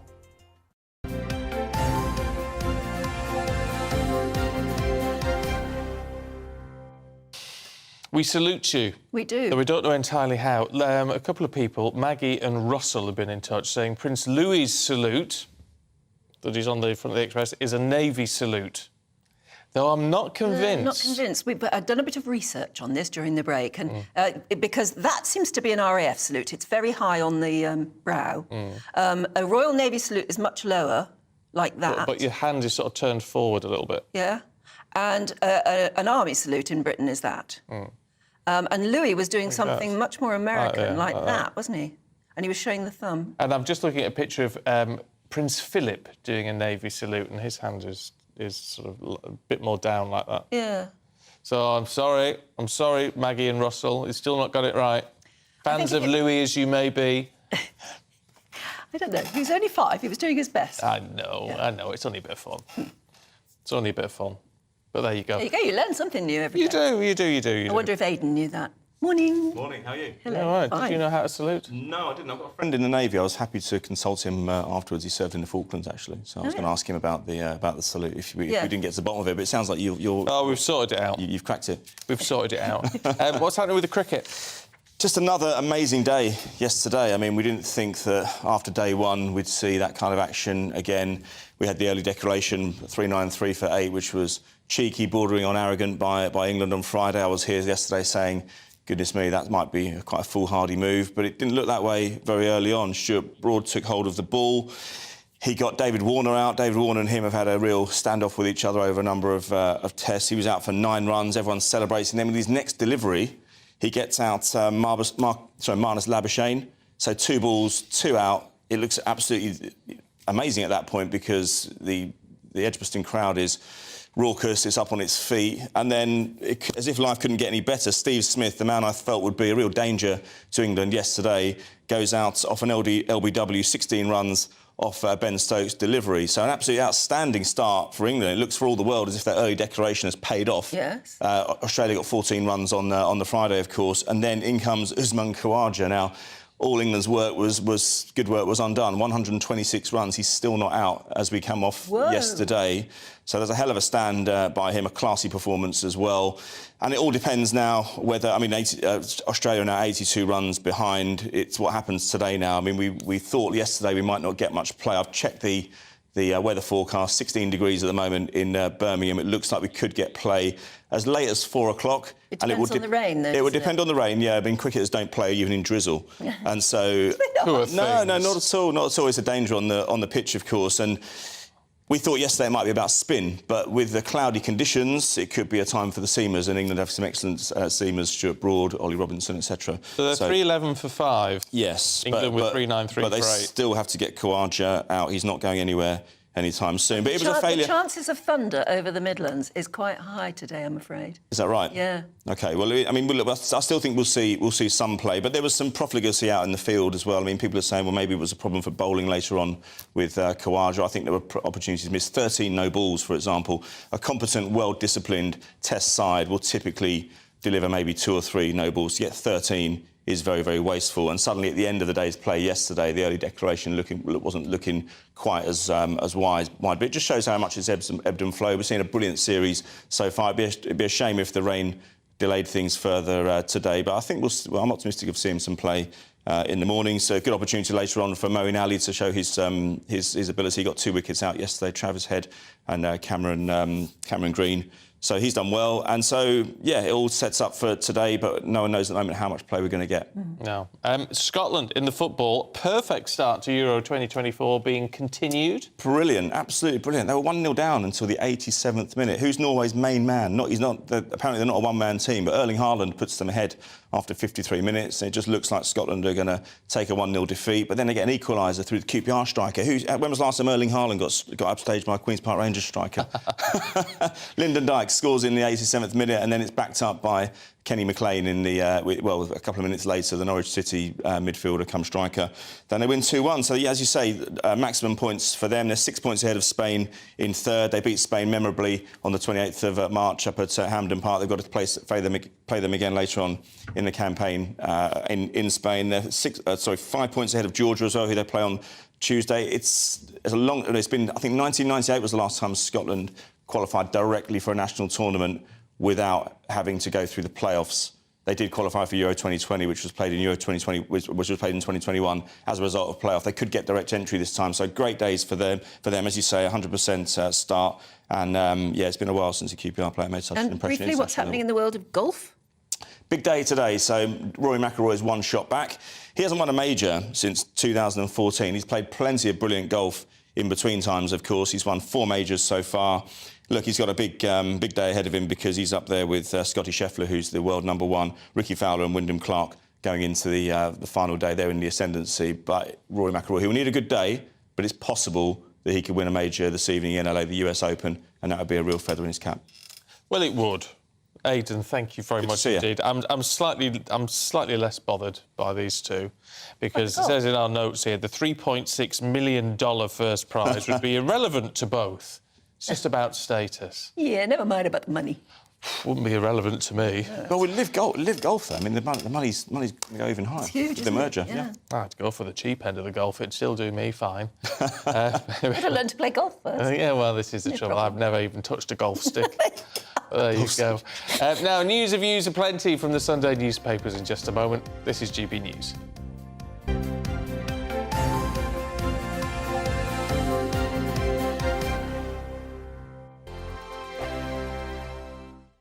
First and foremost, I'm a GB News fan, and I was before I was working here. Just love the fact that we're asking the questions that a lot of establishment media won't ask. With a bit of a twist, we not only want to inform you, but we want to keep you entertained. It's worth the drive because you get in and the team's all ready and waiting, they're itching to go, and it's a proper little family. GB News is the people's channel. It's the audience that makes the programme sing. We're giving our viewers and our listeners a voice. I see the thousands of your letters, tweets, emails, you name it, coming in. Britain is broken. How on earth did we get into this mess? But more importantly, how do we get out of it? The establishment had their chance. Now we're here to represent you. It's time for something different. It's time for GB News. I'm very patriotic. I believe in Britain. Our best days lie ahead. Britain's watching. Britain's watching. Join us here on GB News. The people's channel. Britain's news channel. Join me, Patrick Christie's, Monday to Friday, 3 till 6. We tackle the day's news agenda like you've never seen before. It's high tempo, high octane, the most controversial topics and the best guests. You will not be able to take your eyes and ears off it. I'm not afraid to ask the questions that you really want answered. 3 till 6 p.m, Monday to Friday on GB News, the People's Channel, Britain's news channel. I'm Andrew Doyle. Join me at 7 o'clock every Sunday night for Free Speech Nation, the show where I tackle the week's biggest stories in politics and current affairs with the help of my 2 comedian panellists and a variety of special guests. Free Speech Nation, Sunday nights from 7 on GB News, the People's Channel, Britain's news channel. GB News has its own late-night paper preview show, Headliners, where comedians take you through the next day's top news stories. You don't have to bother reading the newspaper, we've got it covered for you. Headliners, every night at 11 p.m, and repeated every morning at 5 a.m. We won't send you to sleep like some of the other paper review shows out there. GB News, the People's Channel, Britain's news channel. Join me, Camilla Tominey, on Sunday mornings from 9:30, taking the politicians to task and breaking out of SW1 to see how their decisions are affecting you across the UK. Bursting the Westminster bubble every Sunday morning, only on GB News, the People's Channel. Britain's watching.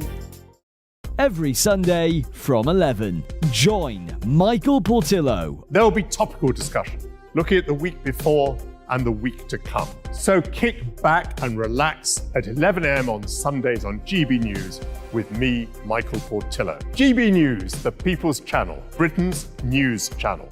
What you get for breakfast is something that, if we do our jobs right, you will wake up to news that you didn't know the night before. It's a conversation. It's not just me and Eamon. We want to get to know you, and we want you to get to know us. From 6, it's Breakfast with Eamon and Isabel. Monday to Thursdays on GB News, Britain's news channel. Hi, I'm Dan Wootton. You can watch me live on GB News Monday to Thursday from 9 p.m. And did you know that you can also watch and listen live on our website, gbnews.com? You'll always be up to date on the latest breaking news, as well as enjoying the best stories, opinions and shows. You can even join the debate under our live player as you're watching. So head straight to gbnews.com on TV, radio and online. GB News, Britain's news channel.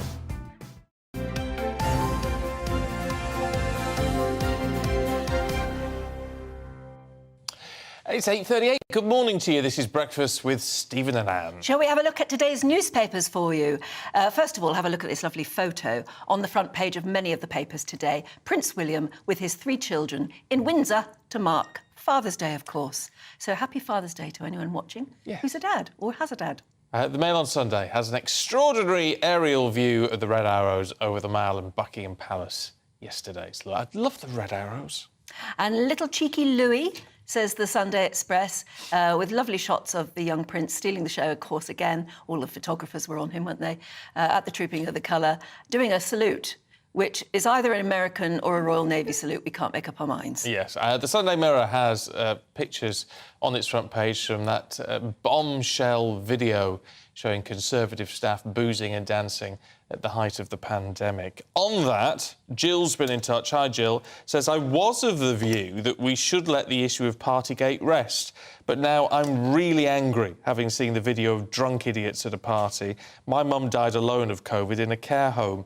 In her last days, we could only talk to her through a window. We couldn't hold her hand or hug her. I wonder how many of these hypocrites are still working from home. Fair point. I know. It is a fair point. We're joined by Tom Slater from Spiked and Dawn Neeson, who, of course, used to edit the Daily Star. I just wanted to ask you, because Jenny has also emailed in saying, the person who took that video, did they give it to the police or to the Mirror? Which one first? What's the rule on that? If it's something to do with what could be a crime, if you were offered it as a newspaper editor, would you have to show it to the police? It depends on the crime, and I can't remember at what stage we were at when that video was taken, whether it was a level 2. I mean, I know the social distancing applied, what bubbles were allowed. I can't remember. And the sort of like, you know, if these people had worked together all week, were they then still be allowed to be in the same room? I mean...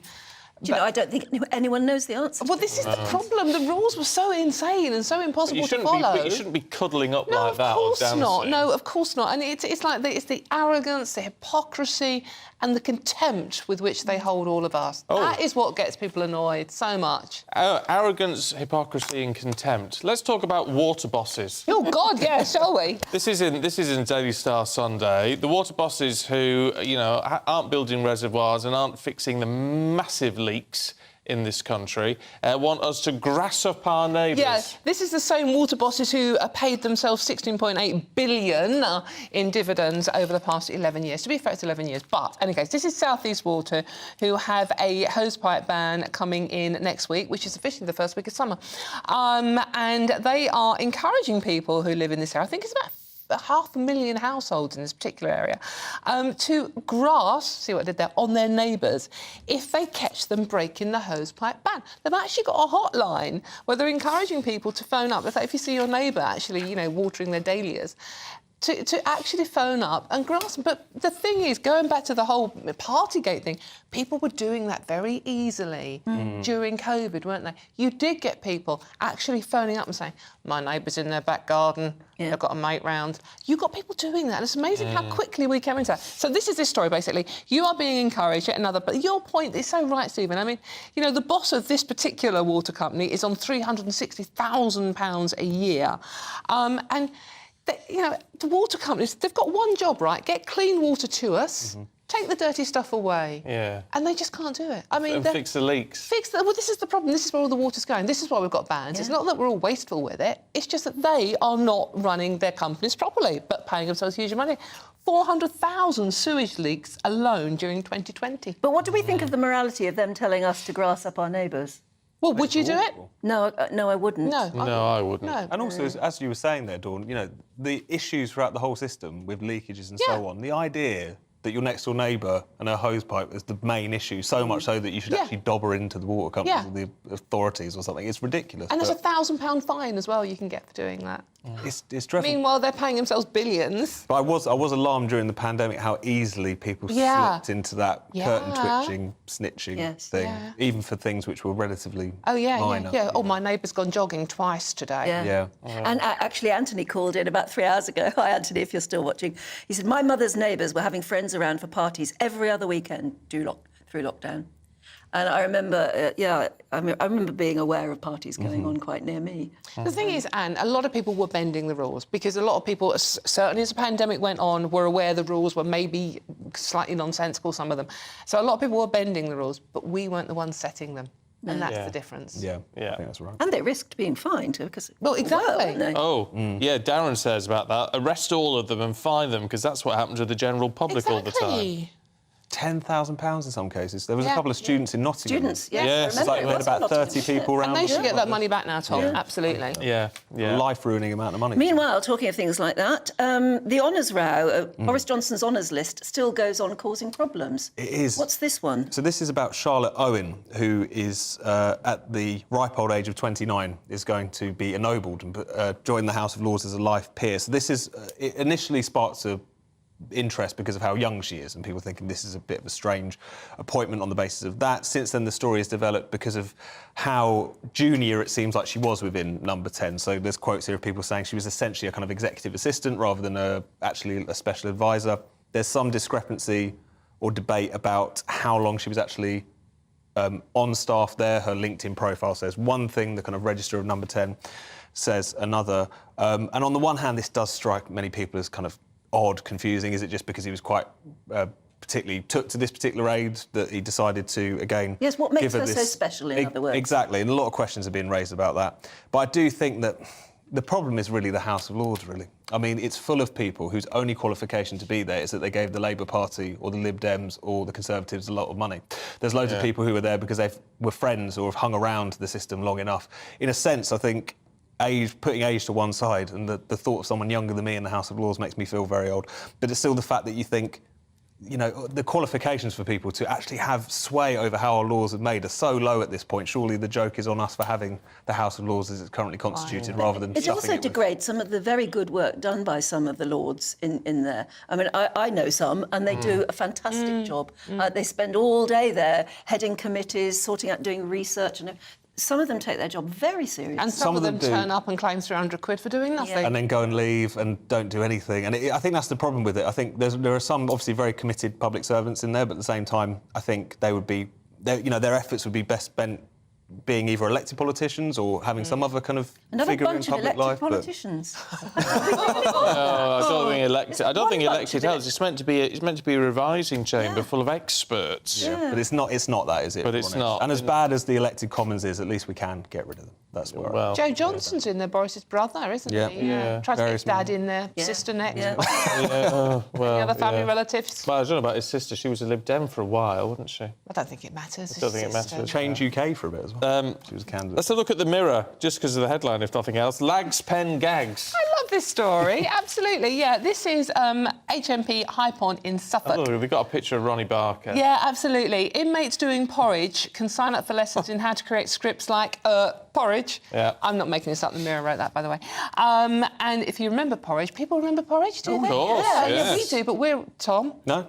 Yeah. No. Oh, thank God for that. And basically, it's part of the rehabilitation course they're doing. They can also learn construction skills, food safety and things like that. But comedy script writing is one of the courses offered in conjunction with the Open University Distance Learning. And I think it's a fun little story, but I think it's a good idea. Why not? Anything that gets them interested in doing something constructive or learning English. Why not? I mean, if prison is obviously about punishment, but also about rehabilitation, then No, they could be writing agree. your gags for you, Stephen. They could. I wish I had a script writer.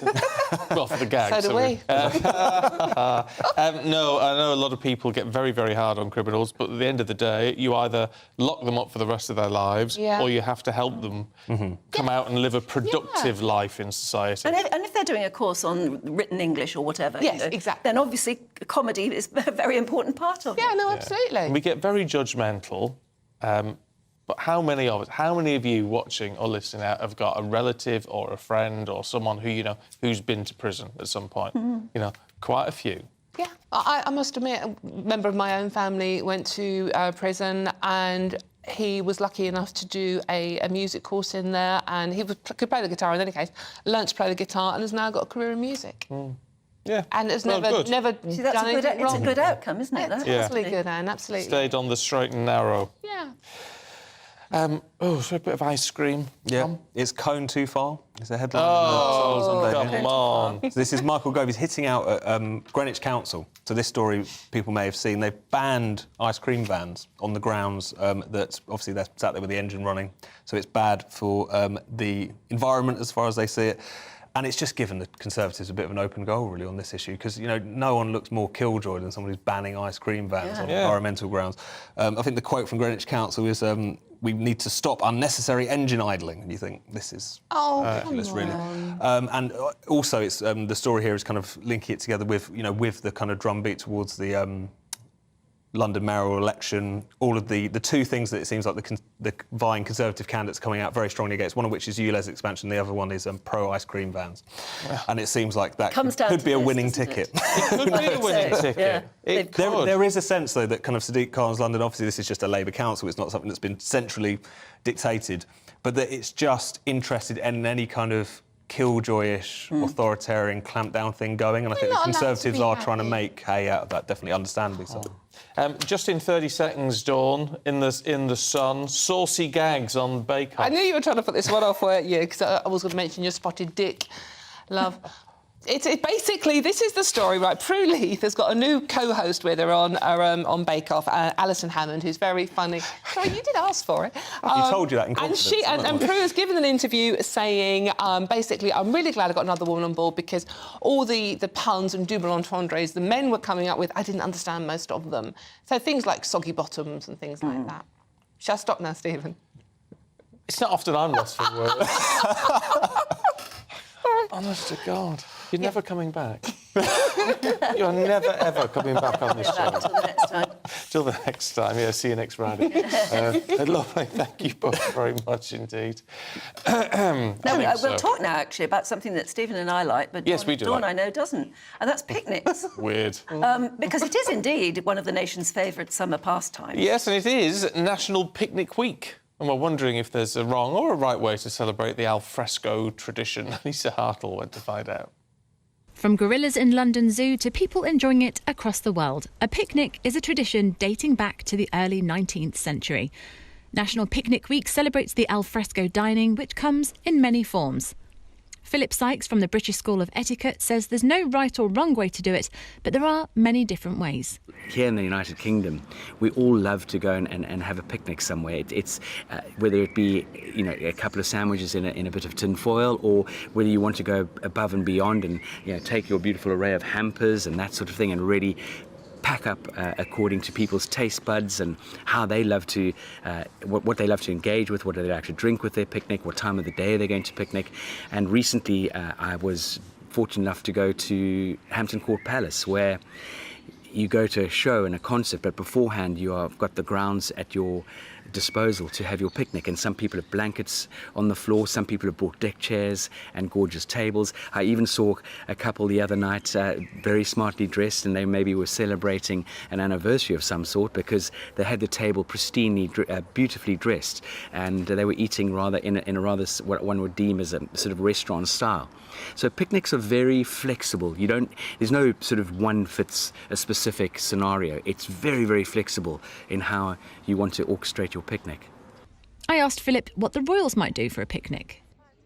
There are quite a few scenarios with the royals, in the sense that, I suppose, horses for courses. If they were going to a smart event such as Royal Ascot, they might have a private box or a private area where they've set up beautiful dining tables, or not dining, but beautiful outdoor chairs and a nice tablecloth, white tablecloth, with proper cutlery and potentially, I would imagine, crystal glasses and that sort of thing. A gentleman's etiquette book dating back to 1870 shows alfresco feasting has somewhat changed. Each gentleman should endeavour to do his utmost to be amusing on these occasions. If he has a musical instrument and can play, let him bring it. For instance, a cornet, which is barely tolerated in a private drawing room. Picnics can also be good for your mental health. If I have top 3 tips: exercise, getting out in nature, and emotional connection, talking to people. So if you think about going on a picnic, often it involves walking in nature to get where you're going on the picnic. You're usually with other people, so you're talking and you're emotionally connected, and you're out in nature. So you've got that sense of being grounded, of being mindful. The stresses of day-to-day life are gone because you're there, usually in a beautiful spot. So all those senses and all those things that we really need to make us feel emotionally settled are there at a picnic. Whether it's tinfoil sandwiches or a hamper on a heath, with summer just beginning, there's plenty of time to get outdoors and enjoy this centuries-old tradition. Lisa Hartle, GB News, London. Oh, I quite fancy a picnic now. Or You have to take your umbrella with you maybe today. Yeah. As it is going to... The likelihood of thunder is big, apparently. Bit of drizzle's all right, though. I don't mind a drizzle No, it's in a thunder. picnic. It's big rain, if you're not careful. If you're not lucky, but I hope you are. There you go. Anyway, we'll tell you about the weather right now. Good morning, my name's Rachel Ayres and welcome to your latest GB News weather forecast brought to you by the Met Office. So it was quite an unsettled first half of the weekend and not much is going to change through today. This is all due to this area of low pressure we have centred out to the west of the UK, which is bringing up occluded fronts from the southwest, and these have been a focus for thunderstorms and heavy showers. So throughout today, it's going to be pretty unsettled with various heavy showers and thunderstorms across the UK. And we do have 2 yellow thunderstorm warnings in force across many parts of England, Wales and Northern Ireland. So do keep an eye on the weather forecast if you are out and about today.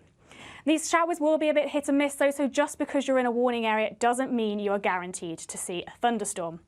Outside of the showers though, there will be some brighter spells, and it's in this brightness that we will see the highest temperatures today.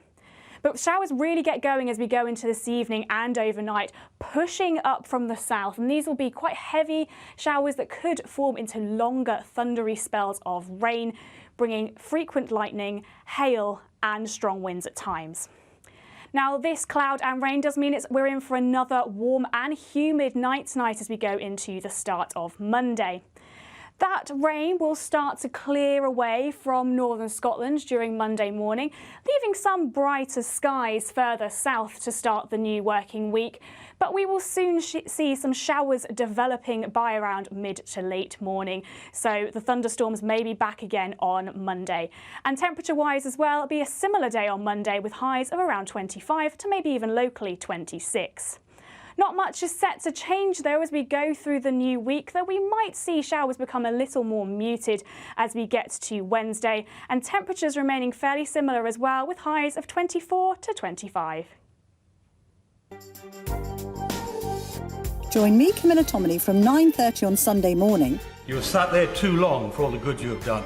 In the name of God, go. 18 months after dramatically calling for him to step down as Prime Minister, Tory bigwig David Davis gives us his take on Boris Johnson's resignation.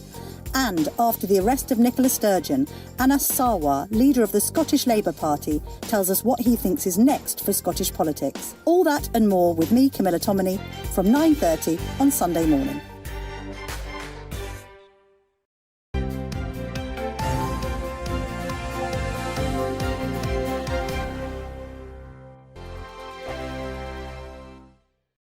Like all families, we have arguments every now and then, but actually we agree on what the mission of GB News is, and that's the most fundamentally important thing. GB News provides the kind of platform that lets all voices be heard. We don't hold back. We're free to say what we really think. Just because some people who live in a tiny little Westminster bubble think that their particular story is important, that's not the most important story for me. And often there will be difficult stories, stories that you won't find on the establishment media. Because what people think in the north of England may be very different to what they're thinking in their home counties. We're going to carry on telling the world what life is really like for households up and down the UK. We love to be in your car, in your kitchen as you're having your breakfast. Whatever you're doing, you are part of the show.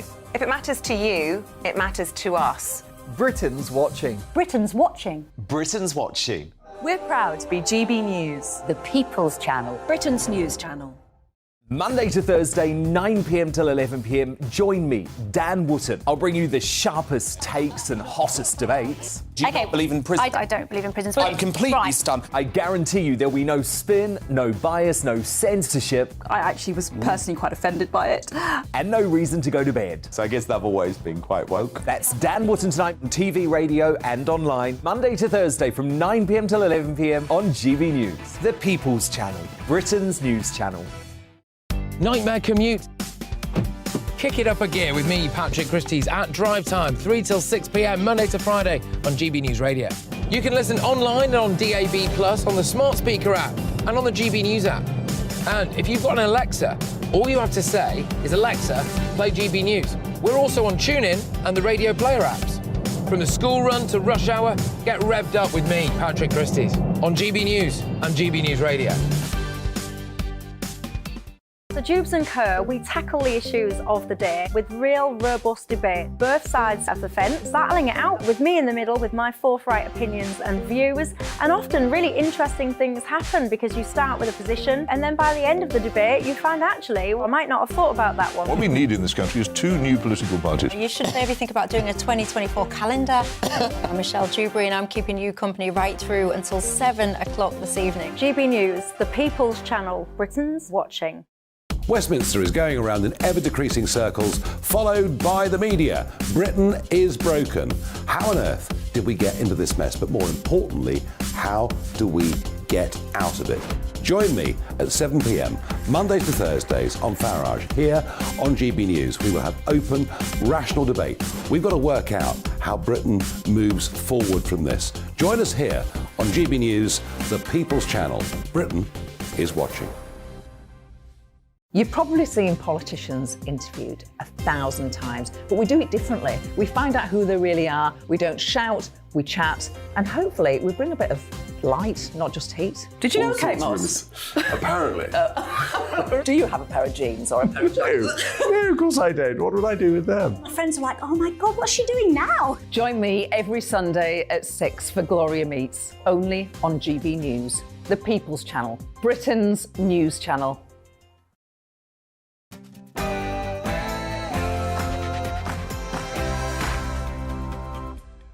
Good morning to you. It's 9 o'clock on Sunday, the 18th of June. Today. Well, Partygate rolls on as video now emerges of Conservative staffers at a party whilst COVID rules were in force. Prince William turns his attention to homelessness, revealing plans to build social housing on his private estate in a rare interview. And it's Father's Day, so we'd love to hear what it means to you and how you'll be celebrating your dad today. Morning to you. I'm Stephen Diggs. And I'm Anne Diamond, and this is Breakfast on GB News.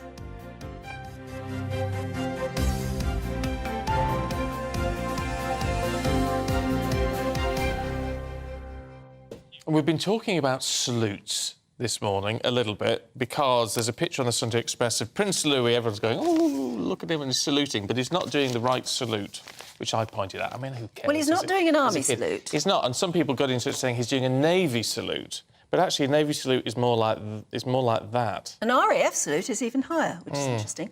But so here we go. But Dave and Steve have both been in touch, saying, do you know the reason for the palm down Navy salute, rather than the other ones that are palms up like that? It originates from engine stokers who have blackened palms from shoveling coal. So the palm down salute hid dirty palms as a mark of respect for senior officers. That's lovely. And Steve says all military salutes were thumbs down, palm forward, like that, until Queen Elizabeth I visited a Navy ship and was disgusted by the tar contaminated hands of the sailors. And that's why they're known as Jack Tar or Jack of Tar. Mm. Oh, so there you go. They're known as Tars. You see, you know it all. I love Brilliant. that. So there's a reason behind all the different shapes of salutes. Yeah. We thought Prince Louis was doing an American salute because that's what it looked like. Yeah. But maybe he was trying... Well, maybe he was just trying it out for fun. Yeah. No, I like that. Interesting one about picnics, because it's National Picnic Week. Adam in Stockport says, my biggest bugbear is people who do not clean up, take away their rubbish, leaving it for the wildlife. Absolutely. Quite right. Quite right. Take away your rubbish. So there you go. There was something else. Oh, here you go.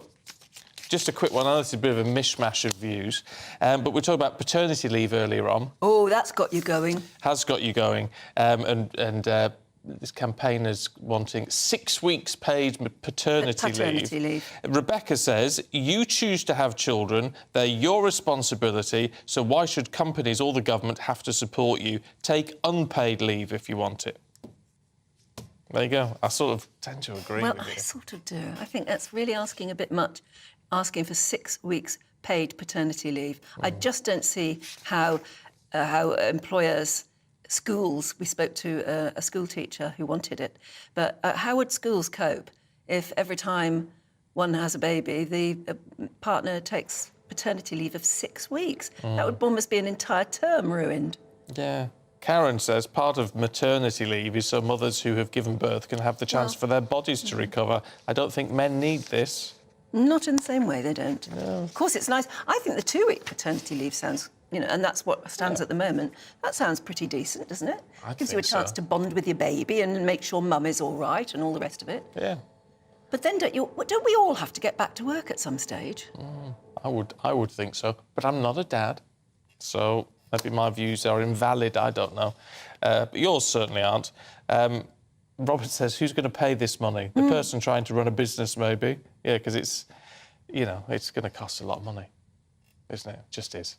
Anyway, keep your views coming through on that. gbviews@gbnews.com. You've been sending lots in about this as well, the new footage that's emerged of Conservative Party workers at a Christmas party in 2020 while COVID restrictions were still in place. Now, the video is taken at the Conservative Party's headquarters and it shows people dancing and joking about breaking the rules. Take a look and see what you think. It's third party. It's also an ad and also Instagram Live. As long as we don't scream that we're like. Well, I'm pretty sure impressive, I'm gonna say. Take that back. Laura? What do you think of this? Laura? Well, they're having a lovely time, aren't they? Yeah, and some people are really incensed. And it's not the only Partygate revelation that's making news this morning. No, the Mail on Sunday says that it has leaked WhatsApp messages proving that Tory MP Sir Bernard Jenkin, now he sat on the Privileges Committee that condemned Boris Johnson. Well, he also broke COVID rules, according to these messages. Isn't it? Joining us now is GBNews presenter Camilla Tominey. Hello there. Good morning. Hello. What's your gut reaction when you saw that? I mean, it just looks terrible. And there's been this argument, hasn't there, in the week because of the Privileges Committee reporting to Boris Johnson, oh, well, we were running the country. But actually, these are just people running the Conservative Party. So they don't even have that excuse. And you look at the date stamp and you think, oh, was it December 2021? No, it was December 2020. Yeah. Like that first horrific Christmas where we're all eating turkey miserably by ourselves in our own families. So I think it will incense people. And I know there's an argument for saying, look, we're all over Partygate because it was several years ago now and we've all moved on. And I do think it's quite legitimate to say that actually right now people are much more concerned about their mortgage rates, their energy bills, how they get through the next year. If you're running a business, I mean, this is the other thing that keeps on being missed by the government. Keep on talking about people's household incomes. What about businesses that are also facing huge hikes in their own bills, in wages, being crippled by the cost of living? When I have the guests on that I have, and I've got a great lineup, so I'm speaking to Levelling Up Minister Michael Gove, who obviously I'm going to be asking about that mirror footage, but also the Bernard Jenkin invitation, Boris Gate in general, and where the Tories are going, if anywhere, now that there's been announced that there's going to be another by-election after David Warburton stood down. Right, yeah. So I'm going to be asking about that. Awfulness, it's a little Tories at the moment. It's not great. So I'll be asking Michael Gove about all that, also asking David Davis about all that. Bearing in mind, you know, he's been around for a long, long time. He was a minister in 1997. Does it feel as bad as 97 for him on the backbenches? Because it's feeling that bad, I think, out here in the cold light of day. So we'll be discussing all of that. Also, interestingly, from Labour, I've got Anna Sarwar on, the Labour leader in Scotland. Now, there's some... That's interesting, isn't it? Well, it's interesting in light of Nicola Sturgeon's resignation, which has sort of been buried by the bad news around Boris Johnson this week. Where the SNP are in relation to Labour is really critical because there's some polling in the Sunday Times suggesting that by the end of the decade, the Labour Party could have 26 seats in Scotland or 26 seats in Parliament representing their party in Scotland, so to speak. That would then wipe out the SNP. Of course, Scotland is critical to Sir Keir Starmer's chances of success. So the implosion of Nicola Sturgeon, while it might seem like it's doing the Tories a favour because they've had enough of her and her independence campaign, it's hugely benefiting Labour and it's hugely benefiting Labour's chances of winning in 2024. Which is why it's interesting when you hear the SNP in what they have to say, and particularly you noticed it in PMQs on Wednesday. Actually, they're attacking the Labour Party more than the Tories. Yes, because I think they obviously see Labour as more of a threat, and that's probably the right way to go. I mean, if you're up in Scotland and you're left-leaning, where else do you go? Maybe the Liberal Democrats might launch more of a campaign there, but they've never always been overly successful. It's always been a race on the left between Labour and the SNP. So we're going to be discussing all that. I mean, it's the first time I've had Michael Gove on the show. I also want to ask him about his role in Boris's downfall. I mean, you know, back in 2016, he stabbed him in the back, said he wasn't fit to be Prime Minister. You know, only a few weeks ago, he was saying he had led the country really well through COVID. Which is it, Michael? Will be a question. And then I want David Davis, I think, as a kind of grey hair to take us through some other stories, including Mark Carney's claim that inflation is all Brexit's fault.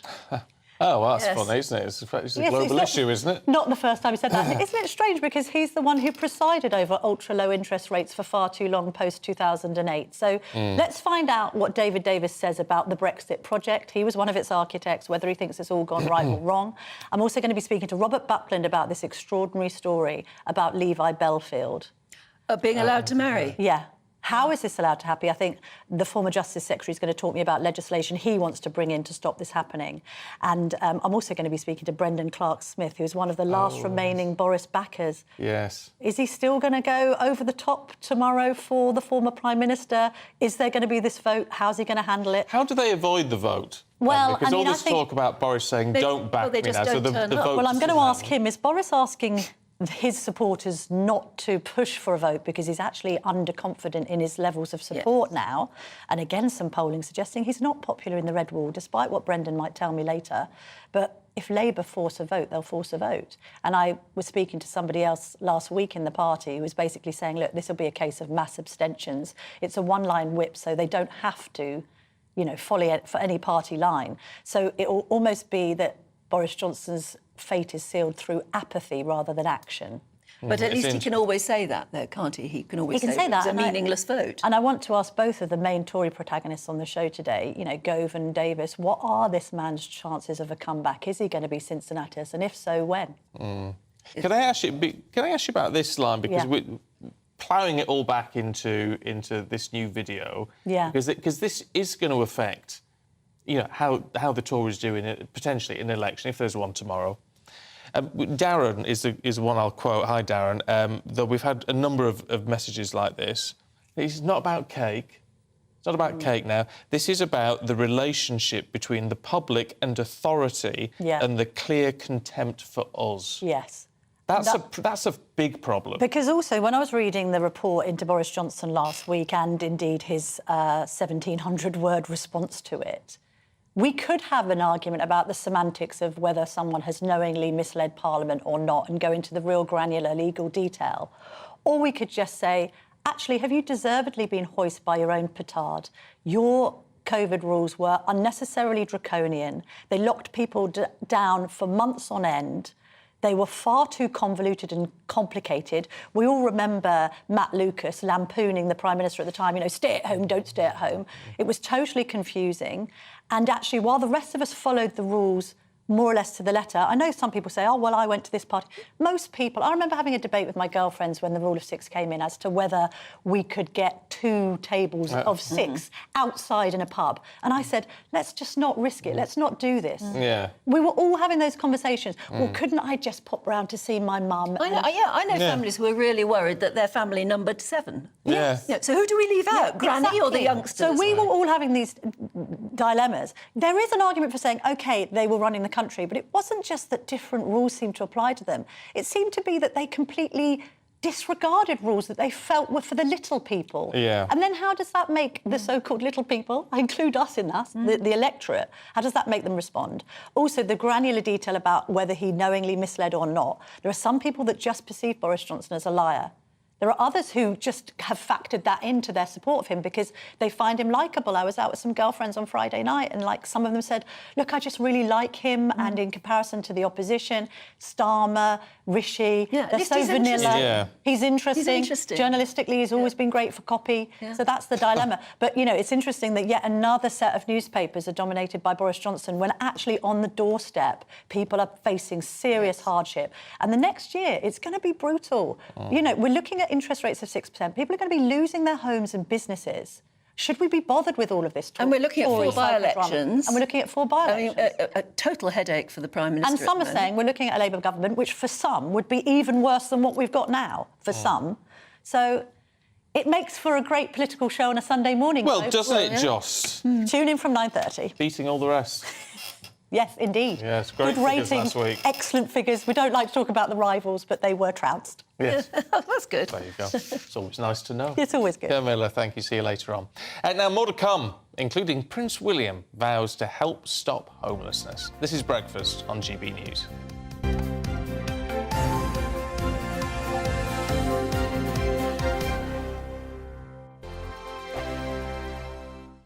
First and foremost, I am a GB News fan, and I was before I was working here. Just love the fact that we're asking the questions that a lot of establishment media won't ask. With a bit of a twist, we not only want to inform you, but we want to keep you entertained. It's worth the drive because you get in and the team's all ready and waiting, they're itching to go, and it's a proper little family. GB News is the people's channel. It's the audience that makes the programme sing. We're giving our viewers and our listeners a voice. I see the thousands of your letters, tweets, emails, you name it, coming in. Britain is broken. How on earth did we get into this mess? But more importantly, how do we get out of it? The establishment had their chance. Now we're here to represent you. It's time for something different. It's time for GB News. I'm very patriotic. I believe in Britain. Our best days lie ahead. Britain's watching. Britain's watching. Join us here on GB News. The People's Channel. Britain's news channel. Join me, Patrick Christie's, Monday to Friday, 3 till 6. We tackle the day's news agenda like you've never seen before. It's high tempo, high octane, the most controversial topics, and the best guests. You will not be able to take your eyes and ears off it. I'm not afraid to ask the questions that you really want answered. 3 till 6 p.m, Monday to Friday on GB News, the People's Channel, Britain's news channel.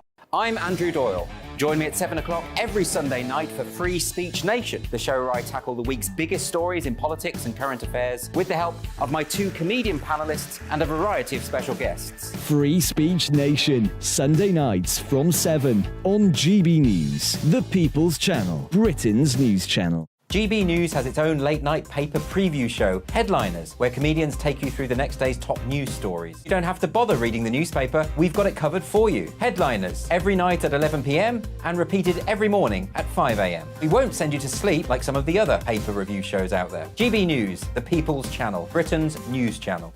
Join me, Camilla Tominey, on Sunday mornings from 9:30, taking the politicians to task and breaking out of SW1 to see how their decisions are affecting you across the UK. Bursting the Westminster bubble every Sunday morning, only on GB News, the People's Channel. Britain's watching. Every Sunday from 11, join Michael Portillo. There will be topical discussion, looking at the week before and the week to come. So kick back and relax at 11 a.m. on Sundays on GB News with me, Michael Portillo. GB News, the People's Channel, Britain's news channel. What you get for breakfast is something that, if we do our jobs right, you will wake up to news that you didn't know the night before. It's a conversation. It's not just me and Eamon. We want to get to know you, and we want you to get to know us. From 6, it's Breakfast with Eamon and Isabel. Monday to Thursdays on GB News, Britain's news channel.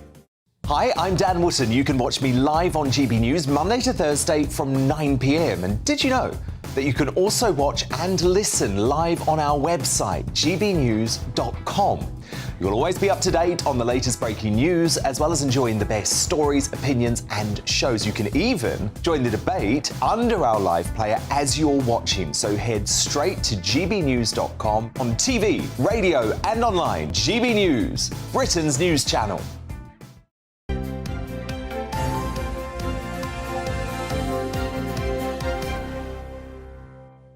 It's 9:17. This is Breakfast with Stephen and Anne. Good morning to you. Now, Prince William has revealed his lifelong ambition to end homelessness in the UK, and he has said that he'll build social housing on his private estate. Yeah, the Prince of Wales has told the Sunday Times he's determined to make a difference. Well, let's talk to royal commentator Michael Cole, who joins us now. Michael, good to see you. It's a very good ambition to have. It's slightly unrealistic, though. He's not going to be able to end homelessness. That seems like an unachievable goal, doesn't it? Good morning, Stephen. Good morning, Anne. Diana lives on. Her spirit certainly does through her son, William. He was only 11 when she took both boys to meet the homeless at charities like Centrepoint and St Mungo's Trust and The Passage. She was determined at that time that they should see the reality of life in this country and shouldn't live a privileged existence. And I think it's worth saying that she didn't either. You know, she was not a little rich girl when she grew up. Her father had no money. That's why they lived in a Grace and Favour house at Sandringham Park House. And he didn't have any money at all until he inherited from his father. And at some stage, his father said he would disinherit him. So she was not a spoiled person. OK, she was the daughter of an earl and she went to private schools. But she understood that not everybody has it easy. And until her father inherited, she didn't either. And she was determined that, and that lesson has certainly gone through. Now, of course, now he's Prince of Wales. He's inherited the Duchy of Cornwall. which has vast acres all over the country, and also owns a huge chunk of land around the Oval Cricket Ground in South London. And he's saying that he's going to be using his role as Prince of Wales and running the Duchy of Cornwall to try and solve homelessness. Of course, it's a huge task, but in this world, Stephen, there's nothing wrong with ambition. No, isn't it interesting as well that at a time when we're all questioning our politicians, whether they're actually doing what they promise, he seems to have actually done a Prince of Wales type thing, maybe taken a leaf out of his father's book and thought, well, I don't care if I'm accused of playing with politics here, I'm going to actually get up and do something. He's showing the government up, isn't he? I think that's right, and I think you've hit the nail on the head, because his father, in a different way from his former wife Diana, did things in the community and did them very, very sincerely. I always used to think about Diana that, you know, she wasn't a saint, she didn't pretend to be, she wasn't perfect, but she put people in touch with the better side of their natures. And I think, and she said to people, if I can do this, you can do this. And I think that's part of the leadership role of a constitutional monarch. And I think we're seeing very, very good signs from Prince William. It's utterly sincere. He means it all. And he's now talking on Father's Day of taking his own children to do exactly what his mother did, to introduce them to people less fortunate than themselves and say, hey, these are also going to be your subjects in due course. Prince George, if and when you become king. So get to meet them and see what their problems are and find out the reasons why. And it's not just old people, and it's not just drunk people, and it's not just people who've got a booze problem. It's people who've fallen through the net, to use a well-worn phrase, a cliche, and find themselves on the streets. Yeah, but it's like I said, leadership role. I mean, that's the point with this. For this to be a success, he can make his own impressive moves on this, but what he needs to do is inspire others to do the same, and particularly big business, I guess. Absolutely, Steve. Look, every single question that you deal with is, at the end of the day, it's political. And when it goes beyond political, it's theological. So everything he says has got a political dimension. I'm sure he won't be going out to criticize the government's housing policy, but maybe he will highlight something which, of course, the legislation exists. Every developer is supposed to build into any plan that gets the seal of approval social housing. Well, the ways in which developers are getting around that obligation are many. And I think it would not be political to say, here's a law that exists, why isn't it being enforced? Yes, it's funny, isn't it, that the monarchy can sometimes provide a voice that politicians actually, I don't know why they don't use a voice to say very human things that really, really matter. You would think there would be a huge divide between monarchy and ordinary people, and yet sometimes the monarchy can touch a nerve with us that is more real than anything politicians say. Absolutely, and that's, in a way, its purpose. You know, you've got to be the monarch of all the people. And when you see Prince William at work with his brilliant wife, they are good with people. Why on earth shouldn't they be? They are human beings like the rest of us.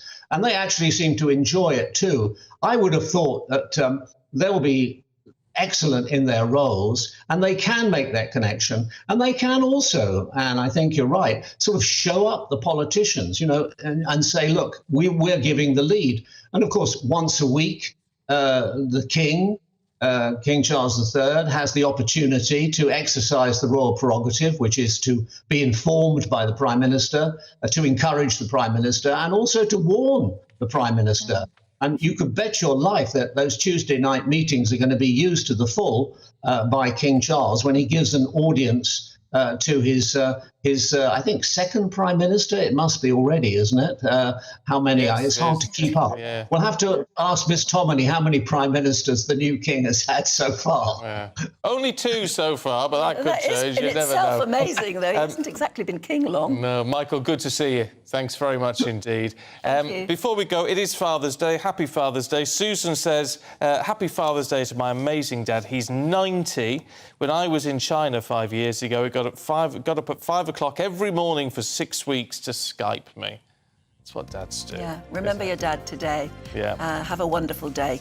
Happy Father's Day to all Happy dads. Father's Day. I'll see you on Wednesday morning, 6 o'clock, if you're about. But Camilla Tomoney is up next. Good morning, my name's Rachel Ayres and welcome to your latest GB News weather forecast brought to you by the Met Office. So it was quite an unsettled first half of the weekend and not much is going to change through today.